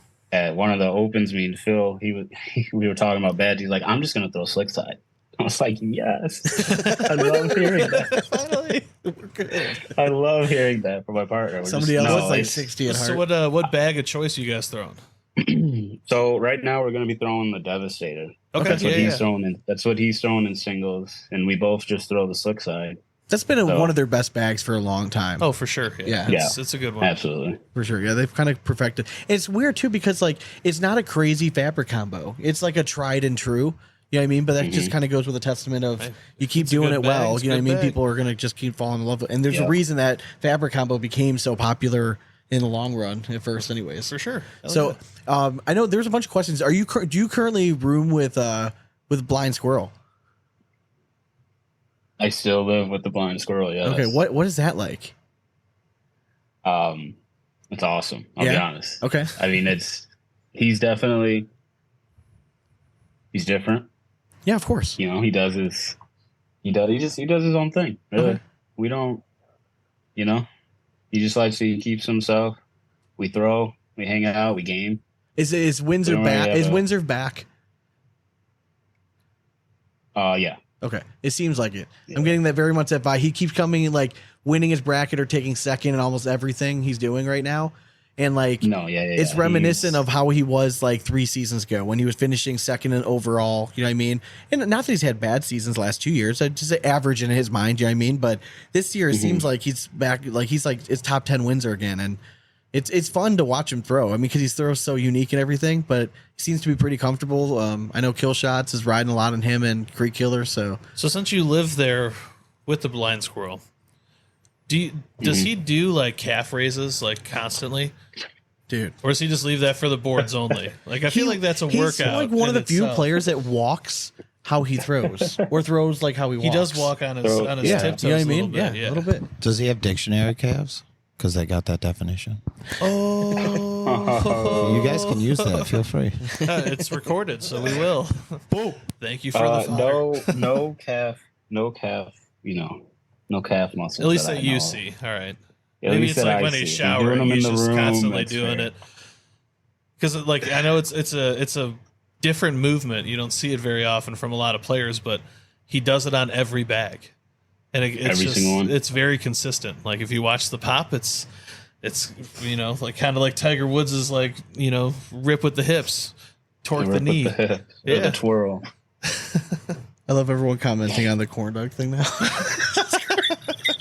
Oh boy. And here we go. Everyone's like, sounds like something's like way overblown. Like 100%, yes. But that's why we're here. Okay, so you're quite the popular little dude over there, man. You got a lot of questions over here. So I do have to say, so I'm assuming you and Mark Richards are pretty close, right? Like you guys are boys. We are kind of close. Yeah, he had some great questions. So I want to kind of start off with some Mark Richards questions. The one that I found really interesting, he said, it says, other than saying keep shooting it and forget about the last one, what do you do if your airmail just isn't on point for that game? Ooh. Honestly, if I'm really not hitting airmails, I will just start trying to push through everything. Okay, I like that. Yeah. Just go slick side down. Yeah, just slick, go through it all because I really don't like to cover bags. I don't practice just a cover bag. You know what I mean? Yeah. So on this like last bag or something, I'm really not just going to cover a bag. So if I'm just chucking airmails off the back, at some point I just got to start pushing them, pushing through the bag in front. All right. He says, obviously the weekend you won the national, you were out of this world impressive. What's it going to take to have another weekend like that one? Are you with your style? Do you feel like you have to throw a high PPR, or can you be successful in a whole tournament playing a muddy game, but you're relying on an airmail? Kind of both. Okay. Because I'll be I think honest, it's when circumstantial. I won the national, I wasn't one. The boards were super slick. It was the first year the boards were being used, so there weren't too many blockers. So I was just hole shooting a lot, and with the bads I was throwing at the current time, I could do that for a long time. Now I get blocked a lot, actually.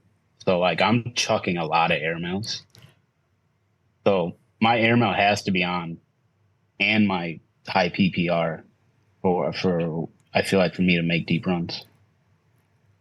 And then last one, he says you can add one thing or drop one thing to your game. What is it? Oh, I've kind of worked on this before, but it's just I actually had a talk with him about it. Okay. I wanted to stop stepping.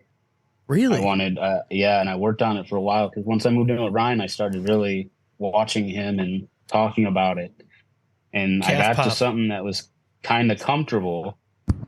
The only issue was my airmail it just wasn't there. Yeah, it wasn't there at all. So I actually had to talk with Mark, and I was like, "Hey, man, what do you think? Should I stick with this? Because I feel like it could be something and work on it, or do I just scrap it right now and just keep mastering what I have now?" And he was like, "What you have now is better than what you've already starting to get. Yeah. That I feel like you should just scrap that and work on it." And when Mr. Richards talks, you listen. So very true. All right, so I have a question for you, non-cornhole related. Being the sneakerhead, I'm sure it's going to be tough for you to like pick your top. But like, what is one of your, if not the top sneaker, like in your collection and or of all time? Well, of all time, not in my collection yet. Panda but ducks. Of all time, they're the Nike Yeezy Red Octobers. It's the last shoe Kanye made with Nike. It's about a $20,000 shoe. Okay. He's got four. He's got four. There's a pair on eBay right now going for $85K. Holy I'm not shit. kidding. I wasn't kidding. Holy shit. These are dope though. These are crazy. In my shoe collection, my favorite would either be the OG gray and white 750 Adidas Yeezys, which would be Kanye's first shoe, or the triple black 750s. Yeah, hell yeah. Those I know two, both of those. Those two shoes really like started my love for reselling. Because I'll be honest, when you get a shoe for $350 and people are like, "I'll give you $1,500 for it," it's like, well, okay, here you go. Yeah. Do you go to swaps? Do you ever go to I the used to cons or the go. I used to go swaps? Sneaker Con Chicago a lot. Yeah, that's For like the crazy. I've first seen some 2 or stuff on 3 that. years. Yeah, I reselling reselling sneakers was like a really big passion of mine. Like before COVID. You ever been to flight school in New York? No, never been to New York. Me So neither. I am not a sneakerhead, but my good buddy Brian surely is. I think the last time you were on, we actually spoke about him. Are we and- shouting out B-Robs right Yeah, now? we Shout are out shouting B-Rob. out. Shout out B-Rob. All right. That's my boy. So we go into New York is on a whim. We decided to fly in on Halloween, actually, just to party for a weekend. And he's like, "While we're here, we got to hit up flight school." I'm like, "All right, I don't know shoes, but let's do it." So we Flight Club? Flight Club, whatever. Flight Club, yeah. So we walk into this store, and I'm like, just amazed by what we're seeing. And then all of a sudden, he's like Brian's in the music business, so he knows people, and like he just slapped the dudes behind the counter. He's like, "What's good?" And he's like, "All right, Brian." He's like, "We're going to the back." I'm like, "What the fuck?" Oh, So I didn't even know Brian brought his, like, he has this crazy pair of LeBron. They're like South Beach edition. It's like Miami Vice. the South colors. Beaches, yeah. So he has those, and it's like the first launch. He brought them there to get appraised. So they were like checking them out and shit. Like I was amazed by the process of like the detail that they would go through this, and they're like calling him out. But like, that looks like a little bit of a scuff. He's like, "Man, get the fuck out." He's like, "That's not a goddamn scuff. I've never even taken these bitches out of the box." Like he's literally standing there arguing with them to their face. And then they ended up like giving him a number and shit. And like, I mean, he swapped that for like 5 pairs of shoes when he was there. But he was like, "This is what you do." Because he's a big sneakerhead. He's like, "I got to fill my wall." And he also had a second pair at home because he bought 2 when on the launch. So lucky guy. Every now and then, B-Robs will pop into the bar because in my bar, in like our bar, we have an upstairs and we have a club in the basement.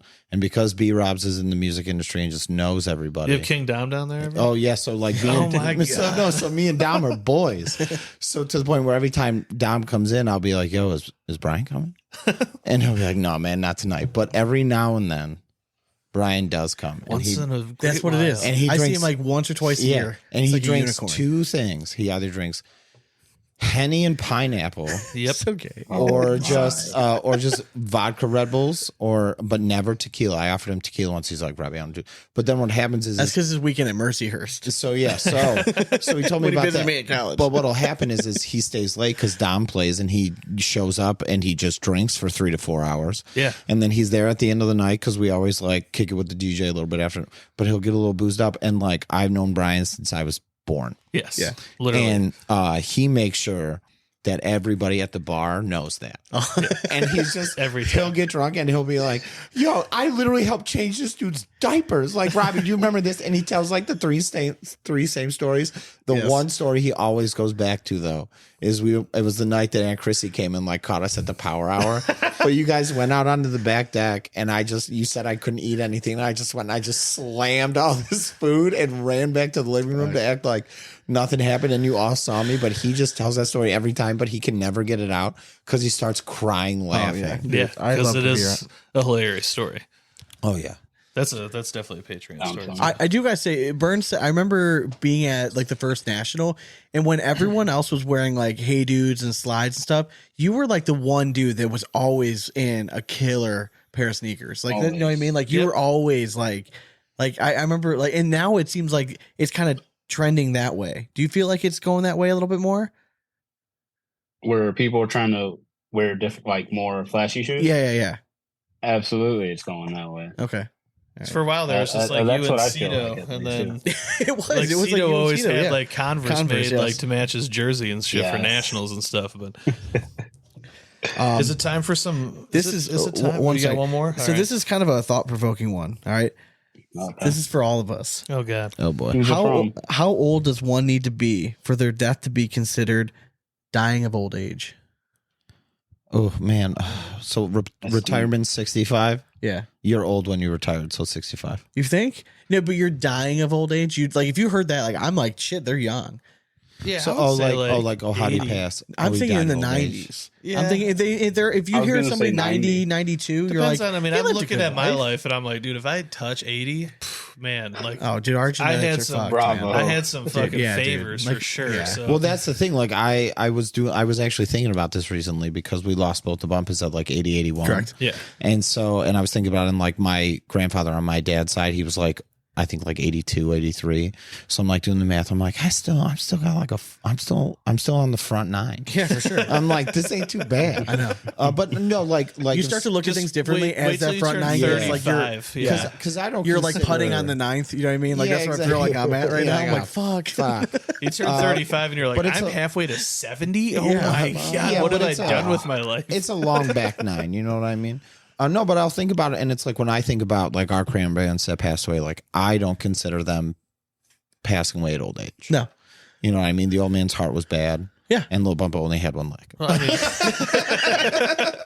But honestly, Besides though, that. yeah, but I honestly like I don't think of them passing. it couldn't have been, the Black Beauties for years for Little Bumpa or the hard living that Big Bumpa did. Well, I mean, didn't they each that's have all like that 4 Genesee heart cream attacks ale, or 3 goddammit. heart attacks? Yeah, I know Little Bump had like Our 2 grandmother before was 50. a professional partier. Like that's literally what she did for a living. Like Yeah. that's he right. would bring people in from out of town, and she would like her job was just to entertain and get them drunk. Yeah. Yep. And she used to say like I before think she had that's her where accident. low key, I think that's where she believed that she had a good singing voice.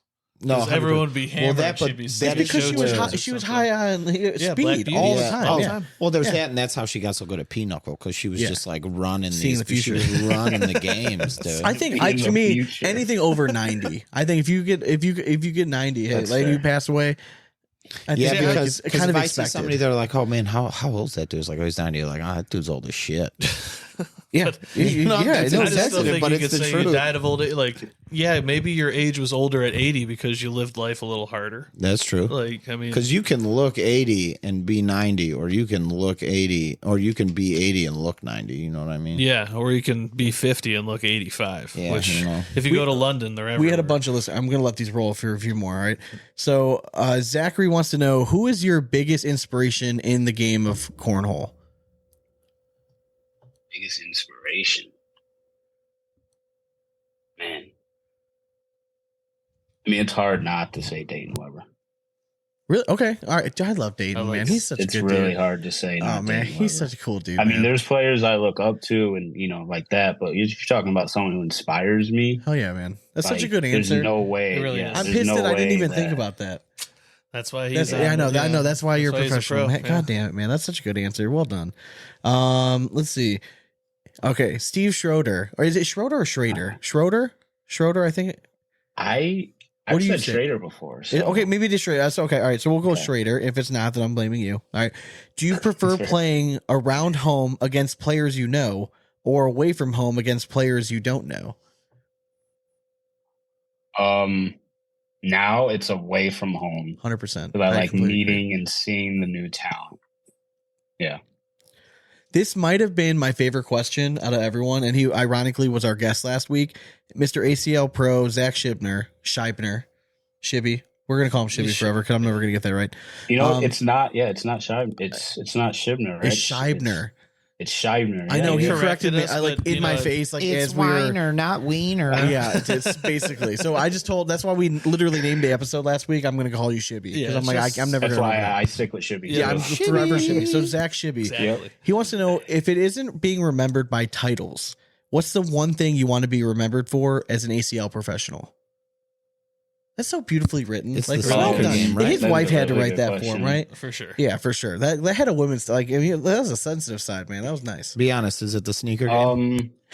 I was honestly thinking the same thing. Always being remembered for my shoes, but just playing the game the way it's supposed to be played, always having a positive attitude, just being a true professional on and off the boards. That's what's important to me. See, I would try to. I think I would want to be known for my PPR matching my beers consumed per game. No, but he makes a good point. Is there like this is a question for all of you, because obviously you all three have spent some time at these tournaments and stuff like that. Is there like a sense or is there like a sect of guys or people who play that is like just that like toxicity? That's just like, fuck you, I'm gonna bury you with these bags. Like, are there people who take it like maybe not too seriously? Might be the wrong word, but like there are those guys that are just. Are you talking little like bit intense? Too intense, just a little bit too much. Where it's like, It's a bro, rarity. at the end of the day, like It's we're a throwing rarity. because we're having a good time and we give a fuck, but like too much. I think a lot of those guys are still playing softball, but then like when they Beer start to leagues calm are- down, then they come to cornhole. But like I that's think good. for the most part, cornhole's just like when you first getting into it, most people find it because like they're trying to get out of the house and they think it'd be fun and like, oh, all these people are pretty cool. And then when you start to decide like, oh, I'm pretty good at this, I want to start doing this competitively, you might be intense, but like you rarely do you find assholes. You know what I mean? Like rarely are you going to see like, but you find a lot of fights. ass pulls. Wow, that's why we brought him here. Shout out to the podcast. Eric Cherney, he had a good question. I said, which ACL pros gives you their best game, like every single time they play you? I feel like, I feel like him in Oh, doubles. really? Okay. In doubles, he is. The last 2 times he's played against me in doubles. He had a He's, really nice run with. He played with Lopez, right? Right? Ty Lopez last he year? Was playing with Moses when I played with him. Oh, okay. So, was that last year or 2 years? You're right. I can't Okay. even remember. Yeah. It all blends And together. then did he play with Ty? I thought. That was last year, but the year before that, it could have been. I thought I think it was Moses, but again, I could be wrong too. And then this is kind of I guess it's a cop out, but Matt. Every time I play Matt, it's either I have to shoot a great game, or he just doesn't miss. I mean, you guys play like basically the same game. You know what I mean? You just make it look nicer. You And know what I everyone mean? tells me, it's pretty crazy how many people tell me I should block him when I play him, and I'm like, no. Like I'm just we play the same game. If he's off, I'm just gonna hope I'm on. And if I have to get in an airmo battle with him, I will. But I'm not gonna start that airmo battle with Matt Guy. Correct. Yeah, it's not an easy one to win. No. Heavy. I have a good airbow, but the people that Still have Matt Guy. success against Matt Guy typically are slower bad guys that can carry that level 1 block, but it's almost in the hole. Force him to have to go through every bag. super Don't deep leave him or any push exactly. through You it, have to yeah. leave a really deep because if you leave a level 2, it's like fuck you. I'm just gonna What go is over that? it all day. Well, Yeah, he's been shooting you at have to that leave for your bag almost years. in the fucking hole, like a block on his side in the hole, and just let him go through every time because eventually he's gonna kick because he doesn't throw a perfectly Gonna flat kick. bag. But and that's not my game. So. Yeah. Rodney Ray. All right, shout out to Rodney Ray. All right, former foe of the show, become friends. All right, he rocks a Big Asp jersey whenever he goes out. What's his favorite craft? What's your favorite craft beer or like IPA beer? Are you a beer guy at all? I know you don't drink anymore, but like, did you have a favorite? Or what was your when I go-to did, when you it were was, drinking? What was it called? Purple Haze. Oh yeah, from Ibiza, right? I think so. Yeah. Ibiza Brewing. Yeah, we've had that on the show. Yeah. When I used to go to Old Chicago, that's what I would get. Hell yeah. Yeah, that's a good one. Let's see if there's any good one. I mean, I'm waiting for your tier talk ideas here because they're both bangers, and know. I feel like I know. with this I know. collective here, they're gonna take forever. I'm not in a rush. Are you? I I gotta mean- go home after this. I understand. Okay, and everyone wants more content. Damn it, Guys, Dane. I Dane's don't trying to have be a party anything going pooper. on in my life right now. All I right, got time. so All I'm right, gonna go you one need more. To give me a beer after this question. So one more. Do you have any rituals that you do before you play? And if so, like what are they?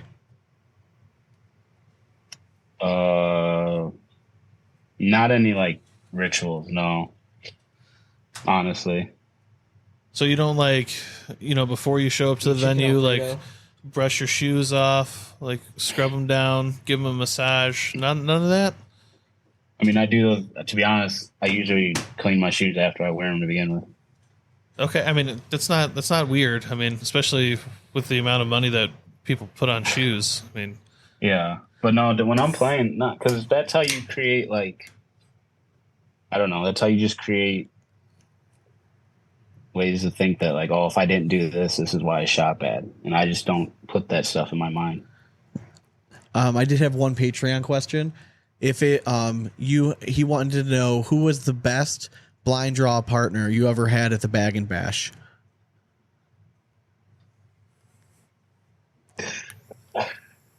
That's definitely Jimmy Sear. He's now currently definitely blowing his Jimmy load Sear. everywhere. You're Jimmy, famous, yeah. I mean, Jimmy, to be and my bad. fair, I know if you're let's listening be to this, honest, guys. my Who bad. would've I thought? forgot to send them fucking bags. I'm gonna send them tomorrow. I just realized they're still in my fucking trunk. dare I'm you. sending them Damn it, tomorrow. Sean. Anyways, All right, I got one more question, and I want Please. an answer from each of you. So I know you, Sean, Dane, and myself, we all got some tattoos. yes. So what would be your cornhole tattoo? Oh man, that's a good one, man. You know what I mean? And like, I'm sorry to say, but like your logo is a cop out. Okay, so you're taking that out. Yeah, that's a no for Okay. you. but we own easy that. for me. So we Yeah, I can know, do but it that. can't be yours. All right, so what do you got, Steve? So I'll be Easy, honest. Little that's- story. Scares so me. I'm fan nervous. bags. Sandbags. No, fan bags. Oh yeah, that's right. Fan bags with Brian. I made a bet with him my rookie year. I said if I win a national, we both have to get the logo tattooed Oh no shit. on us. And he agreed, and then my second one, I won it. So Fuck that is the yes. tattoo I'll be getting. Hell yeah, Oh, man. that's dope. Did See? you get the tattoo? No, we are. Okay. No, We okay, are. I so- know it's been a minute because he changed the logo and everything. He was like, "Do you want to get the new one, old one?" But no, we still are. Oh man. I would want it to be something related to the show, I guess. So, but like, I I feel don't know like if it I want has like to a be. phrase. You know what I mean? What necessarily. if you just on your ass on one left cheek Big you wrote asp. asp, and on the right cheek you wrote hole, just asp hole. I mean, yeah, if we want to go for like work. community Yeah, you effect, do yeah. literal. I would actually choose my design of cornhole it. It's a corn on the cob, winking and doing this. Oh yeah, that's true. I like yeah. that. Yeah, I so like I would- that. What about a QR code as a lower back tat, like just to like the podcast? Yeah, directly? I like You know what that I mean? too. Yeah, the Patreon page. It's slutty enough that it's a tramp stamp, but the fact that it leads to the Patreon is better. Also promote to dad. For sure. So I like the idea of like a because like I got a bunch of tattoos. I don't have a lot of text tattoos. I have 2 text tattoos. One's a number, 3. One's a number, one's a Gaelic word for family, and the other is He thinks it is. yeah. No, I did my research, you guys. I like the idea of just like a bag sailing and like like that old like 40s 50s like Superman comics font, just like a bag flying with just like air trails and just in that like Superman style font, just airmail. But if you don't get a good tattoo artist, like it could be like a little piece of shit, like flying through the Yeah. air. You know what I mean, like, there's so many For different sure. things And it I could have be. some shitty tattoos, dude. I know. So, That's funny. Steve, what we started doing a few months ago on the show is like when we do like fun random shit, we'll like ask you random questions or whatever. But sometimes we do some like tier talk stuff, right? So we're gonna have to rank things in tier. I've been so excited to do this one, and we've been holding it off for the perfect guest, and I think you're gonna be right there with us, right? So, Robbie, you're gonna be involved in this. All right. So boy. if you're not familiar with tier talk, you have to give us not. an honorable mention. And then you go 3, 2, and then you end with your number 1. Okay, your number 1 would be the top tier. So like when you say give you an honorable mention, you're 4. So just like Correct. obviously Sean and Dane. You can go like 4 or 5. You can throw a few in honorable mention. Anyways, Oh, right? okay. Heard that, heard that. Tier talk idea today. Okay, this is pretty exciting. School lunches. Whoa, dude. I'm gonna let it excited to rip. do this one. so Okay, hungry. so Dane's gonna kind of show you guys Yeah. the way. All right, and then whoever's ready next, we'll go from there. So Dane, take it away. Now the thing we've been doing for a long time is I'm not allowed to repeat anything he says. All right, just as a rule. You guys can if you want you to. son of a I'm not. bitch. I'm No, not no, you allowed to can. though. You can I'm repeat not allowed anything to. I So say. I'm going to go ahead and That's start fine. to write my shit down. Very Go ahead, quickly, Dane, take it do away. beverages count? Like Yes, such and such? I'm gonna. So I'm gonna throw in a beverage let me in hear my you. honorable mention as well. I have 2 honorable mentions. Number 1 is the PB&J cracker sandwich that you get when you didn't bring a lunch at all. Okay. And you didn't have any money for hot lunch. Yep. That thing actually slapped. It was pretty damn good. And just to clarify, we're gonna go with like the lunches that you get like at the lunchroom, Yeah, right? yeah, we're yeah. not gonna like no packing your bag Yeah, bullshit. no, This no, is like yeah, the for special sure. days that you get to go. that you, right? like, you got All right, hot all right, lunch just want to today. clarify. All right, we're good. And then other honorable mention, just chocolate milk. Oh, it always shit, yeah. slapped right. Dude, That's my Right. number one, though. It That's always just going to be my slapped number right. one. I don't need Like, anything else. seriously, yeah. All right, and then number 3, St. Edward High School Yep. chocolate chip cookies. Okay, they were just underbaked enough that it was basically like eating edible cookie dough. They were fucking phenomenal. We use those as currency. 100%. 100%. Number 2, do it to me, I'm man. just gonna go with the regular old just chicken sandwich. Heard. Okay. It's fair. like it's literally This is like the unbelievable. it's like the fried chicken sandwich, just like between 2 pieces of bread. It was delightful. It was before we had like all of these like hot chicken sandwiches out in the Yeah. world. And then last but not least, Don't say it. number 1, Don't say it. Mexican pizza. Fuck, dude. Mexican fucking pizza, Dane, dude. please, can you It confirm was this so for good. 1 second? Everything I crossed off. I wrote this before Dane started talking. Everything is on the list. Everything's on the fucking Son list. of a God, So bitch. all I right. just I took Sean's, but I'm gonna yeah. have to dig so deep, all right, dude. I think all right. I found my footing for that one. All right. All right. Rob, you want to go? Yeah, Let's yeah, go. yeah. All All right, right. well- So honorable mention would probably be. So like my reference for this is our high school and then my grade school hot lunches. So like honorable mention is just like the pizza and nacho cheese. Yeah. Yeah. It was my pizza, nacho cheese, and light blue Gatorade was my go-to lunch, like my sophomore year of high sure. school the entire time. Okay. So number 3 is in my grade school, the woman who ran I can't remember her name, but the woman who ran It's like the okay. lunch You shouldn't be program. friends with the lunch ladies. Well, no, we weren't like friends, but like she had a rep because she was just this little old Italian lady who just like all homemade Produced Italian. bangers, yeah. It was Just fucking call her Mama Rigatoni. Yeah, Well, this is when he moved to the east side. Yeah, this like was the basically east next side. to Little Listen, Italy. there's yeah. a lot of Italians on Yeah, this. you're correct. But He's it not Jewish, was no, Jewish by association. She did just her pasta meat sauce. It was angel hair spaghetti. Okay. But like it was homemade. Like obviously she used the big like cans of San Marzano and like just ground beef, but like is that a little bit of love in there? Oh, yeah. You can't beat it. So that's number 3. Number 2 was probably the burger chicken sandwich combo for lunch with they sold like really shitty apple pies at our high school for a quick second. So for those, and then number 1 was it was like a rarity. Sometimes it happened in grade school. I think we had it in high school like 2 or 3 times, but pepperoni bread. Pepperoni bread. Holy shit. Gotta love it. It's insane, but like it was a good love. It was basically Did you get a side of marinara with that? yeah, you had to. I'll be honest with you. I didn't care if it was heated up or not. I'll just raw dog it. I'm talking about the pepperoni roll itself. If the marinara sauce is there, like that's perfect. That's fine. That hot or cold, I don't care. But like it's basically a calzone, but it's not, and it's just perfect. Nothing wrong with simplicity. No. Steven, I'm interested to hear yours. All right, I've been thinking. Okay, honorable mention. I'm gonna go with Bosco sticks. Yes. All right. Okay. Damn it. Yeah. And you even called it correctly. Well done. 3, I'm gonna go with chocolate milk. Yeah. Yeah. It always Have hits to. right. Smart. 2, I'm gonna say is the 3-pack of cookies from my college, Oh, where'd you Okay. go to college? Vincennes University. Okay. Are we And talking then- chocolate chip? Are we talking sugar? Like They does were it chocolate- variety? they were chocolate Okay. chip. All 3 And they chocolate were- chip. I Could you mean, get a all variety 3 pack chips. if you're Sorry, I'm trying feeling to get a little frisky? excited over here. No, we're staying chocolate chip. So what are you paying for a 3-pack of cookies? 3-pack was only like $1.25. Hell yeah. That'd be like $8 now. Yeah. Gotta love college. And then my number 1 would be goated of all time, and it was I used to get it all the time in high school. It was a nacho cheese filled pretzel. Yeah, let's Oh, okay. go. That scared I me, used to man. get 2 of those a Auntie day. Anne's with has 2 chocolate attempted milk. that before. They couldn't handle the heat. Could not handle it. Those were so good. Hot Okay. take, mall pretzels are trash. Anyways. Sean is an Annie Ann's investor over here. All right, not an investor, but I do like to diddle. he might be the reason they came out with the pretzel dog.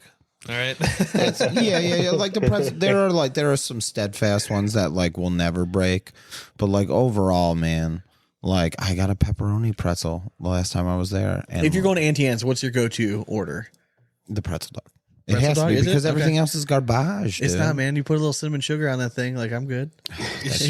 But like, listen, I know I'm not. Listen, I know I'm not Jewish though, but like, just throw me a bagel pretzel. I'm good to go. East side. We're gonna bring you back, man. I'm getting there. We're gonna bring you back. All right. My honorable mention is gonna be a lot of the things that Dane said. Okay. The cookies deserve the notice from St. Ed's. I don't know what they did to 100%, those. I don't know if they baked them for a second, but they were amazing. and it was like I think it was 3 for $1. yes, and I still have Which is always nice. like memories / horrors / nightmares of watching Danny Scullen eat cookies in a circle, like Yep. all the way around. Like, what the fuck are you doing? He would save the middles of of all 3 cookies and Yeah. then he'd stack them up and then eat like this yeah, dude, it's just the cookie most- sandwich. But I'm like, dude, it's all just the same cookie. I know. It's like people eat pizza crust first. All right, so this is gonna sound a little weird. They used to, Like Dane, the you side might, attack. Robbie, you might remember this too. At our high school, they had like these Mexican hot pocket things. Yeah. Oh, yeah. You know what I'm talking Those are about? bomb. Yeah. Like you weren't quite sure what was in them, but you didn't fucking care. You just knew the next morning was not gonna be fun. But at that moment, you did not give a single. Well, and it was fuck. always lava inside. That's going at 3, right? Yeah, so that's for clearly sure. going at And you knew if you had rugby practice later that day, you're in fucking trouble because you're like halfway Also, through that practice. if you're you shitting your ever pants. if you ever have off, right, and then you decide to go to Chipotle before practice, don't have 2 burritos. yeah, don't do that. And tell the coach about it, because then he thinks it's fun. He's like, "We're gonna run till Aspen Sweeney and Nemeth puke. Like, who's gonna go first?" And they're like betting fucking money. Walsh, Fox, and stuff are like throwing 20s at our feet. Like, who they think is gonna make- I don't know. I won that contest, by the way. Well, yeah, I mean you were in shape then. Yeah, yeah. That was like 100 pounds ago. Sweeney was not. My number 2 is listen, pretzel. Like you can't a good pretzel. It has to be like with nacho cheese sauce. Like we're good. Like Yeah, it's but you safe. need the big salt. Though. I was running out of options, so I felt like it did not deserve one. So those are up there. I'm there with you. Like it's My it's number a safe 1 is a option. little bit of a homer, right? My 1 was going to be taco pizza. Completely agree. Like it was. Even if I brought a lunch, I'm going to throw that shit away. Yeah. I'm buying lunch Yeah, that day. Oh, it's Mexican pizza day. Sorry, Mom, you worked so hard on this. It's a St. Ed's thing, but I would always make sure I was there for breakfast if it was biscuits and gravy day. Oh, bro. Okay, yeah. Can I? If Bosley's, I can, biscuits and gravy. bro. If I like, could revert back to mine real quick, the honorable mentions. There were 3 years straight because I would drive from the east side and I would get dropped off like 45 minutes before school You started. hitting Tina's? No, every now and then I would hit Okay. Tina's, but then my senior year they cracked down on it. They would have I can't remember his name, but the Dean of Men would walk over. Bex? Yeah, Bex would clear Dina's out because like if you guys get dropped off, you can't leave his property and whatever. yeah. No, man, the donuts. I would rip like 3 donuts, and they're the glaze with the chocolate frosted and the sprinkles. Like to this day, You had to have the sprinkles though, right? oh, absolutely, it provides a little bit of crunch, man. You get, you know what I mean? It paints the whole picture. In this industry, we call it textural juxtaposition. Yes, exactly. Right? The soft with the crunch. It's fabulous. But I'll be honest with you, man. It's just like I would eat 3 of those bitches, sometimes 4. Specifically, Oh, you fatty! Like What? 4. No, like, but you listen, haven't, like I've but, crushed like, a dozen they're donuts not in my like- face. I'm not ashamed to admit it. but they're like cake, but they're not. To this day, I can't find donuts anything like it. But I would eat those 3 or 4, and then second period we'll biology. take you to Spud Nuts. We got you. Yeah, second period biology, I would sugar crash and just sleep. And then I passed because my dad bought the iguana off the biology teacher after he retired. My dad still has the iguana. Collusion. Listen, Were man, you in it that class that the kids stabbed the other one? no, but I was in the class that were. And we went to a nice high school. yeah, by the way. brother. Yeah, no, it was like it was just idiots. It was like time to they had the fetal pigs and they gave him yeah. scalpels and the guy was literally like, this isn't even sharp, and he poked his friend. Oh, yeah, that Really was fucking my stabbed year. him. What? That was your my year. I didn't know yeah. if you were in that class. No, I'm I like- wasn't in that class. I was down If the I hall was, in I would've chemistry, slept and I through it. remember like the EMTs coming in and like hearing this story, and I'm like, what kind of a fucking retard is like, oh, this scalpel isn't sharp. That literally says like this 15 medical years grade old. steel. It's like you just touch your friend and it goes right into it and be like, oh, that wasn't an easy. Like, Oh, it's kind of Skin is soft. So we got one more. All right. Ideal vacations. Okay. Oh, that's the You got it? You want me to Yeah, start sorry, it up? like All we right. always do, man. Ideal vacation.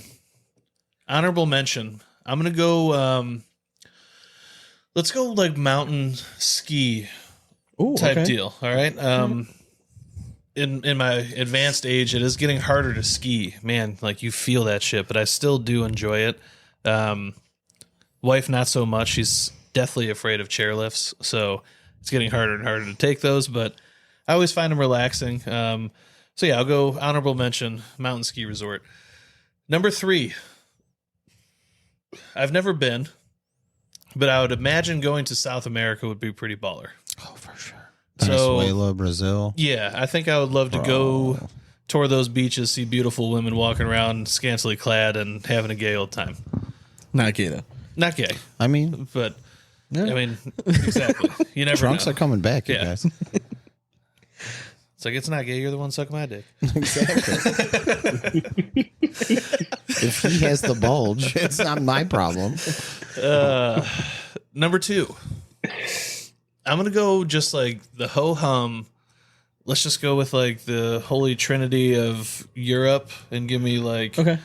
Ireland, like Scotland, like that, Wales, like UK area. About those like, let me British just- Isles, baby. Exactly. Like, Yeah. I don't know, like London, I'm not a huge fan of, to be honest with you.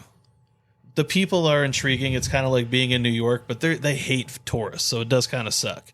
You go into Ireland though, in Dublin, like fuck. you speak in an American accent, and you have girls being like, "Oh my God, you're American! I love Really? your It's accent." And just- I'm like, "I love your accent." You're- Like, yes, and it's awesome. I don't know, it's beautiful. It's genetic with us. Yeah, it's just beautiful too.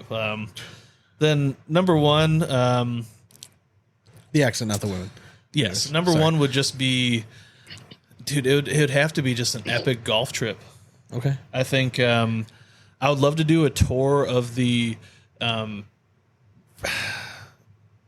don't know if I want to go like American side or British side.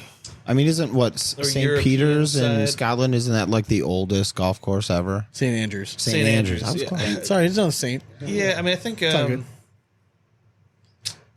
Yeah, I don't know. I think I would want to do like the best courses in the U.S. Yeah. and Like just, what? Like do what? a Like tour. Sawgrass. Maybe do like a whole Pebble. TPC course. Like, Yeah. tour. Like that would be dope. Like play the greatest. You got to courses. throw Augusta in there. Yeah, absolutely. But honestly, like They might not let 'em You know, in. yeah, they might not let me in. All right, I don't We know. got like I mean, we're you like a gotta take a 30-second chance. Cherokee, so I don't know if they're gonna let us. Yeah, exactly. You gotta pass the They're background letting check now. to get in there. The TPC fair game, so it'd be that, or maybe even like doing like a Jack Nicklaus course tour or something. Okay. Like Oh, something yeah. along Like those no Pebble lines. Beach or anything like that. But I mean, yes and no. Okay. Like, I'm just you can. curious. I've throwing seen it them out- enough on out- TV, out there. but like when you look at like the greatest courses, Can we yeah, do the I mean, maybe Jack maybe Nicklaus- you do a U.S. Open tour course. Okay. Like, because those are always challenging and Yeah. crazy. Like, Can we do something- the Jack Nicklaus course with the John Daly play? Of course. Robbie, cool. I'm That's interested. the only way. Oh, to do it. this is super easy for me. Like as soon Please. as you guys said this, I know. So honorable mention is the Badlands, Okay. North South Dakota, just because like that's just like beautiful fucking country. You look like you came right from there. Exactly. Yep. And then my other honorable mention is I got a Think really good hipster and lumberjack. for Yep. sure. Hipster lumberjack. That's literally his look. So pure sex. And my second honorable mention is I got a friend who she works for the National Park Service out in Northern California. Okay. And she literally just tracks owls and hawks. So, and like, because when you track owls, you got to Nice set of hooters you got there. exactly. No, exactly. Owls. So she, the owls. She, when she's tracking owls, she's at night. When she's tracking, I've been drinking entirely too much for this. that's okay. And she tracks hawks during the day. So when I want to give her a call, I ask her, "Are you hawking or hooting?" But so, and it's gorgeous out there. She sends Snapchat. She's like, they do this. Is she so that- more responsive when she's hawking over hooting? hooting question, actually, Dan. because she's texting me like you're walking in the middle of these woods in the middle of the night and it's pitch black and you just have headlamps, and she's told me bears, aliens. Yeah. She's for like sure. she heard Aliens. I love the fact that was your second. Yeah, yeah, well, bears, she's heard aliens, not faint- even Bigfoot. Like, she's come on. heard faint screams in like the distance, and she's like, "Oh fuck, we have to go now." So those are my two honorable mentions. Number 3. Those are just honorable mentions. Oh by yeah, the yeah, way, yeah. folks. So number 3 is probably just because I haven't been in years. I know you guys try and go every year, but it's the Cape. Oh yeah. Not only for the nostalgia, but just because like there's something about Where? Cape Cod. Massachusetts. It's like our family's originally from Boston, so every year growing up, we used to go to we go to Cape Cod. yeah, and it's like the food. That's a great answer. I overlooked it because We take it for I granted. take it for granted. For sure. And I haven't And been in I love years. it. There's something about the smell. There's something about the food. There's something about just New England. Yeah. That's just insanity. Number 2 is Ireland. I've never been. I gotta go. It's Yes, you do. you know what I mean. It's the motherland. Yeah. I gotta go because it's just. It is like they keep all the good Guinness over there. I've never had good Guinness done, so I gotta can't go. drink Guinness in the States anymore after drinking it there. It's real. And everyone's like, "Oh, that's such a no." If you've ever tried it, you will fucking agree It's like a with me different beer. 100%. It's a different beer. I'm the same exact way. It is their like Miller Lite, and it is so smooth down there. Like you can just crush Guinness for 15 hours a day. It's insane. See, which is a goal of mine. And my number 1 is I go back and forth rather from starting from the south and ending in the north, or starting in the north and going to the south, but it's Italy. Oh, okay. So it's Italy because specifically for, it's gorgeous country. And there's all this history, bada bing, bada boom, but it's the food and the wine. So my favorite wine in the world is from Piedmonte, Italy, Piemonte, whatever, which is in northern Italy. Can you get it? Yeah, they do it at Piemonte, Italia. No, Yeah, but like like, get after Barbaresco, it. Barolo. Barbaresco is known as like the father of all wines, like red wines. It's just big. It's both Barbaresco, Barolo, Never heard of Dolcetto. her. These are all of my favorite red wines. And like it's very much with Guinness. Like they ship good wine over here, don't get me wrong, but like if you're drinking it straight from the vineyard in Italy, holy shit. And then they've got, the food in general. Like Italian food's my favorite type of food. And then going back to the booze stuff. Carbs, baby. Yeah, Let's go. There's this type of liquor and low proof and some high proof called Amaro or Amari. One that's a lot of people know, especially if you're in the service industry, is Fernet.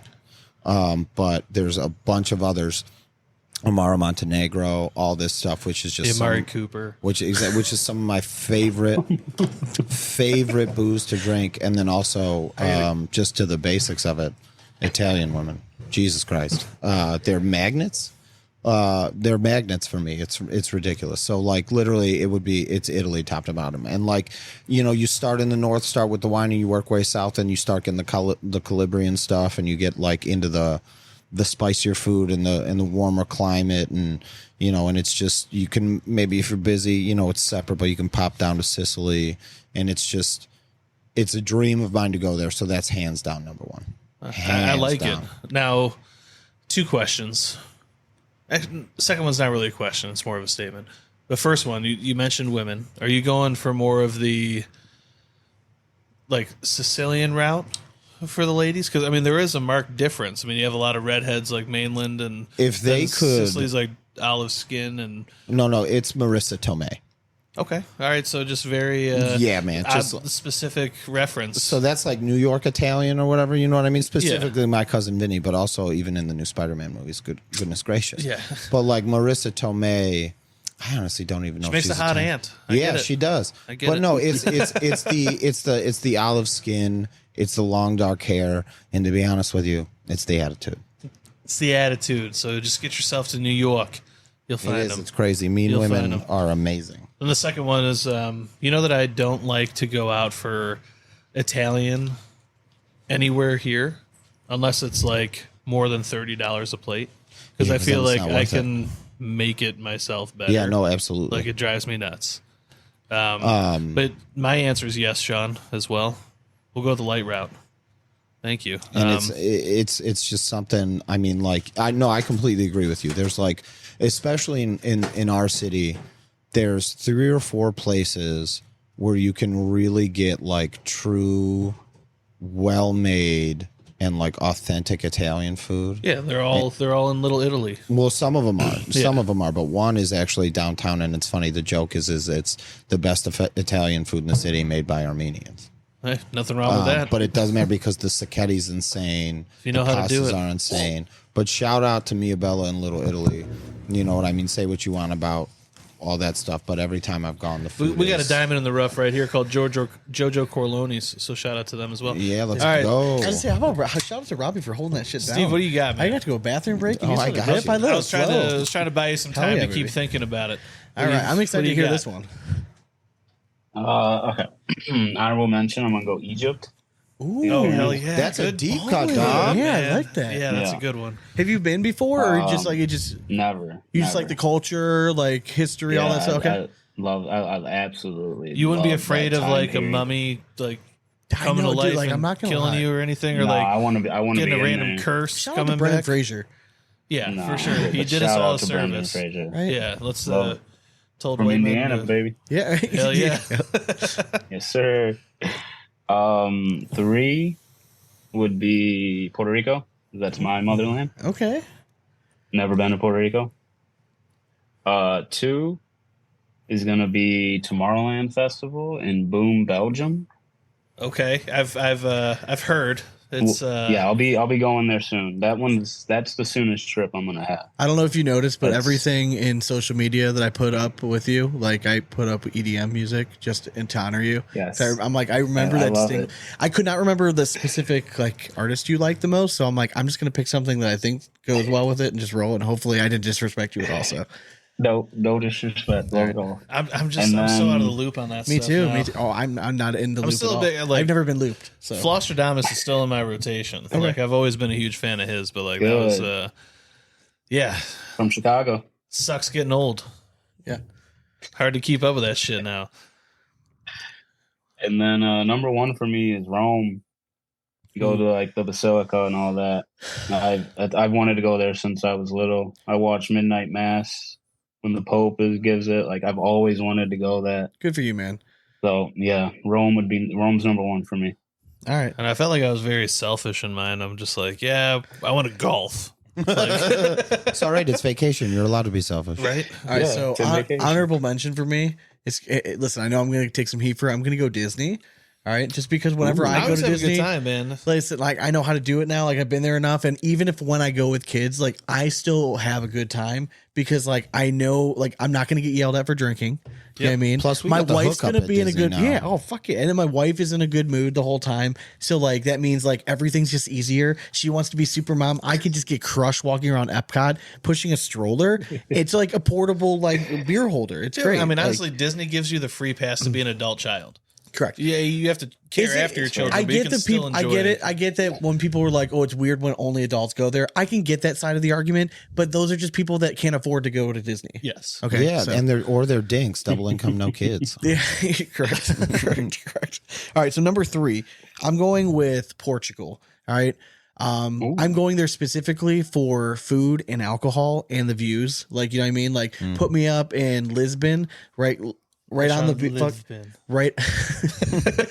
Dude, and port wine is I fell in love with port wine when I went there with the rugby team. Like I'm telling you, like this is my favorite place in the world I've ever been to. I think the architecture is beautiful. I know barely anything about the history, but like everything there is just beautiful. The food was fucking phenomenal. Like I never knew what like Portugal was known for, and I found out like oh they're known for Seafood? awesome bread, Yeah. seafood, depending on the city, cheese, pork. I'm like oh what is this heaven? Like Yeah, is it's this like what the, this it's is like gonna the look like? merriment of like Italian. And Oh my like, god! And Spain. Spain. Oh, yeah. it's yeah. It's like right in the middle of it. Yeah. people correct. sleep on Portugal, dude. I'm telling I don't like telling people about That's it a because I'm good like, call. don't go visit there because it's been my favorite country I've been to, like by far. And I love Ireland. Don't get me wrong. Like I could go back there anytime.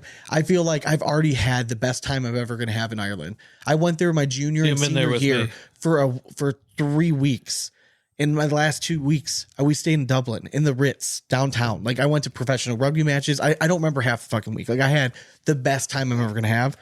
So like for that's why I left Ireland off. My number 2, I had it specifically golf, but because Dane said golf, I'm going to say just in general, a boys trip. Like to me, going on a good guys trip, even if it's just a weekend away. Are we as talking I- flying or road trip? Oh, flying or road trip. Doesn't matter. Either No, one. fuck that. Flying. Because we Flying, fly dude. well. Heard. We know how to fly. Yeah. when we start traveling more, we realize there's certain comforts I'm willing to spend up for. Fucking flying first class or business like economy is well worth it. I'm going to do it every fucking single time. Every time we do it. Yeah, And we fly yeah. a bunch now. You know what I mean? Get a Like little different glass of events and bubbly stuff. with your ride. Starting off with a double Jack and ginger, and like as soon as I sit down, please, like you know what I mean. And then like if I'm done and you like we still have time for another one, you might as well just Yeah, just and I keep know it to rolling. just bring my cover ear headphones because this We traveled motherfucker together just great. snores the whole Yeah. time. I Like, get 2 of those in me, and I'm out. Like, and I'll wake up like I'm like, did I snore it off? What? He's like, are you serious right now? like you The see this whole plane. plane behind you, they're fucking pissed right now. But I don't give a shit. Like I was in Pat's out. Give And me I a was window just telling seat. you, I head just up. put them on, and I'm like, ah. But a guy's trip. I don't care if we're golfing, if it's cornhole, if it's. I just like for me. And it sounds terrible. Like I'm not actively trying to get away from my family, but like it recharges me. Like I feel like when I come back, like I'm a better dad. I'm a better husband. Like it just re-energizes me and just like reminds me that like sometimes like when you go through like the mundane shit every single day, life gets boring, but like it spices it up. Or if I have something to look forward to, like it just kind of, I don't know, it just keeps my gives you a energy up little- high. Listen, man, you got to treat yourself, not cheat yourself. Yeah, Okay? you know what I mean? And those are things that I think like as me and my wife have been together longer, like that's it's like she kind of finally gets it about me. She's like, oh, like you still like me, like you just like to get away every once in a while. Yeah, I just need to burn off the energy. Yeah, it's no offense to anybody. It's For just sure. like, Me time. sometimes My you number gotta one just is unleash. still I cannot top. Just give me a beach all inclusive. Like I want to wake up at 7 a.m., park my ass on a beach, and have somebody bring me a drink all day. While I'm either reading a book, listening to music, whatever, and I can barely walk by the time it's dinner. You know what I mean? Like, and I crush food and I repeat 7 fucking times. I sign me up. Like I've never been all Dude, inclusive. I'm My one telling you, trip I know that I know. had, and I tell you was this all the the day time. COVID shut the world down. My I was honey, I literally had supposed such to leave a that great. day. So we were supposed. So that's what we were talk supposed to do about for that our 10-year anniversary. I know. I'm like, let's do an all inclusive again, just you and I. That'll be fun. And that somehow got turned into like we're taking the kids to Disney. So like I don't know how that happened, Robbie. Got away but from you a little bit. It Huh? did get away from me a little bit. I've never done an fuck all-inclusive. Instagram. I'm just gonna say that Yeah. now. I've never Fuck done the Instagram. all-inclusive stuff, but I know like Nick and Kim, they went to one in Jamaica. I'm telling you. I know a bunch of people that have, and they're like, "Bro, you don't." When don't I have sat to down worry or the do first anything. day, like it was like I woke up early, right? So like 7 a.m. I went down, saved us chairs, like so we made sure we had umbrellas and stuff. Because I'm white as shit, you know what I mean? Like I don't want to go out Yeah. like all the sun. we don't crisp, we burn. Correct. So you save us spots, and then we sit down by like Speak 8 for o'clock. yourself, I crisp. A waitress comes up. She's like, "Can I get you anything to drink?" And I'm like what? Like what kind? She's like, well, anything you want. I'm like anything. Like if I ordered like a screwdriver, or she's like, "Yeah, you want a screwdriver?" I'm like, oh my, and like Val, I could see Val saw like the tiger come out of me because I'm like, this is going to be so much fun. Like yes. So all inclusive. If you haven't done it, you when that's gotta do it. halfway empty. Do Bring a me kids- a Bloody Mary. listen, and no then kids. Follow it up with an IPA. Thing. No kids resort. I'm telling you, you will thank me later. Do a no kids resort, only adults. Michael and Scott it is edition. Let's go sandals. Ballin', There you go. ballin', ballin'. Well, dude, that was fun. It was fun. That was. I was so excited when I came up with those like tier talk ones. I'm like, dude, Oh, I'm sure we'll be saying them again Oh, dude. several times. But you were Those were we just fun. got to pop the this cherry was with us. yeah, Steve, this was so like the perfect group of individuals to do it with. I feel like. hell yeah. Especially the school lunch one. Like we all had like so the fact that I crossed off, like I was gonna say chicken patty but like they were good, but like they were so easy to steal too. You just Low key, that's how I always yeah, had, man, like- like you know what I mean. And I looked so nice in high Yeah. school, like they were never suspecting The me key as is you taking just wear your anything. hoodie. Yeah, These You pockets buy ain't empty, one bro. and you just pocket another one. Boom, you have 2. yeah. Why do you think they got rid BOGO, of book baby. bags? Oh, Dude? of course. Yeah, correct. And now these guys are all like dumb. Like they're wearing like super tight like Oh, I fitting know. pants. Dumb. Dude, what's that bulge? Like it's not Yeah. natural, motherfucker. You know what I mean? Like, goddamn. You can see that's a chicken patty in there. So we'll have you back on as soon as you win another national. So hopefully here in just a few months. Is there anyone you want to shout out in particular? Appreciate it. Yeah. Obviously Titan Bags. You know, Shout out to Mr. Brandon. Graba. Yeah, Mr. Greba, love him. Love that man. Fan Bags. Waiting on the Fan Bags and Brian tattoo. Potter, gotta love them. Hitless Cornhole, Tucker, it's my guy. And shout out Terry Dennis. All right. That is the Missouri Mays general manager. Oh yeah. I like it. Dude, okay, before we Hell go, yeah. what's your experience been like in teams so far? Do you like it? Yes. Okay. I'll be honest, and I Yeah, am gonna please. be honest. I don't like that teams events are at opens. Me either, man. It makes it Wasn't tough. not the same. Yeah, Because it's never been like Not that gonna- before, correct? No, this Yeah, is man, the it's first just year. it's almost like they're pushing it off. Like they worked so hard to build it up. And last year I started buying into it. Yeah, and then I really now thought it's the shit, teams man. Like thing what the was going fuck? to be Where are we what they're going going? to push at the national, but Yeah, I mean- it's a whole different. Because I'll be honest, like the mentality, the mindset I go into the building for a national, it's just not the same for an open. It's just not. No. And teams events have always been played at nationals. Well, Like, do that's like just- do minor league team events at opens, Yeah, right? But then That's the why you nationals, have And they like, are. teams They were have been. Yeah, I but know. We shouldn't be playing there either. I don't No, think. I That's just do my agree. opinion. No, I agree. I do I'm there agree. It with takes you. it away. It Yeah. Nationals are special. You know what I mean? Like when it's just, I Yeah. get that they want like more people to witness it because at a nationals most of the time it's just you guys, but it's still Yeah. like you're right. You're getting better games, and now that you guys finally know that, like, oh hey, we're playing for fucking money, so maybe we should take this seriously. You know what I mean? The Yeah. games get really competitive, and it's fun to see the different pairings that you have. You know what I mean? And you guys Yeah, get to be 'cause- like general managers practically and figure all this lineup shit out. You know, it's kind of fun to watch. So but would you it's rather lost this year. see teams back at nationals rather than a blind draw?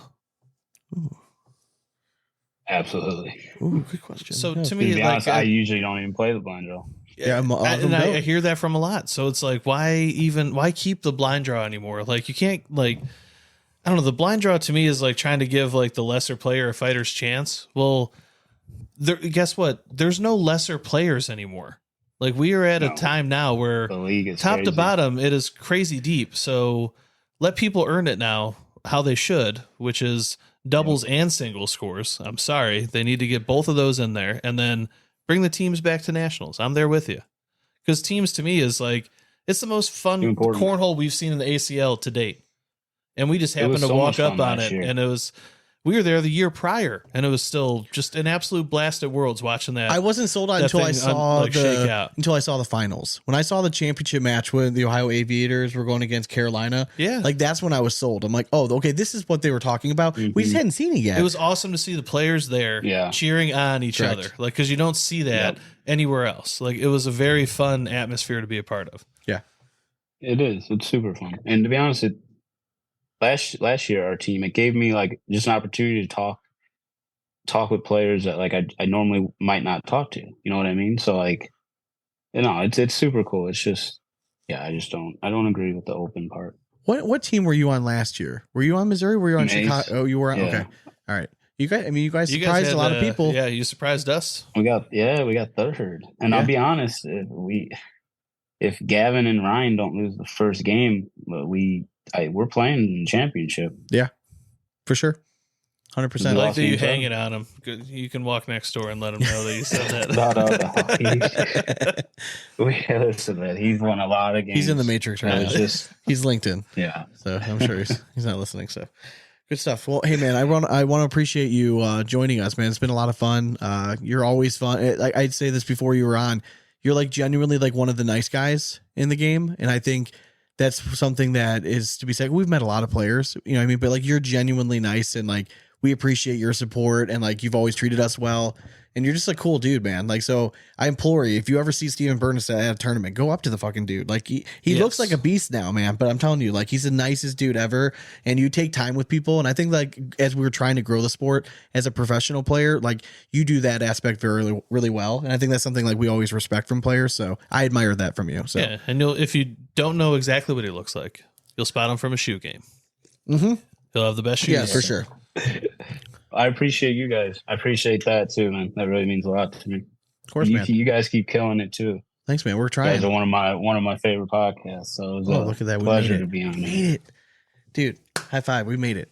All right. So we'll have you hang on. We're going to let everyone else go.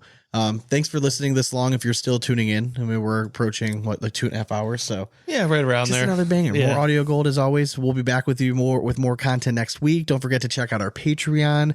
And yeah, well, as always, we hope you throw it straight. That's nothing but 4 baggers from here on out. Cornhole it. Later. Hey, Robbie, thanks for joining us, buddy. Thanks for having me, guys. Of course. Like you're just sitting there like a Jedi mind trick, and Love I'm you, just like, bud. oh, I should say bye to Robbie. Just chilling. Yeah. Robbie. All right, so we're gonna end the episode. Bye. Bye. Bye.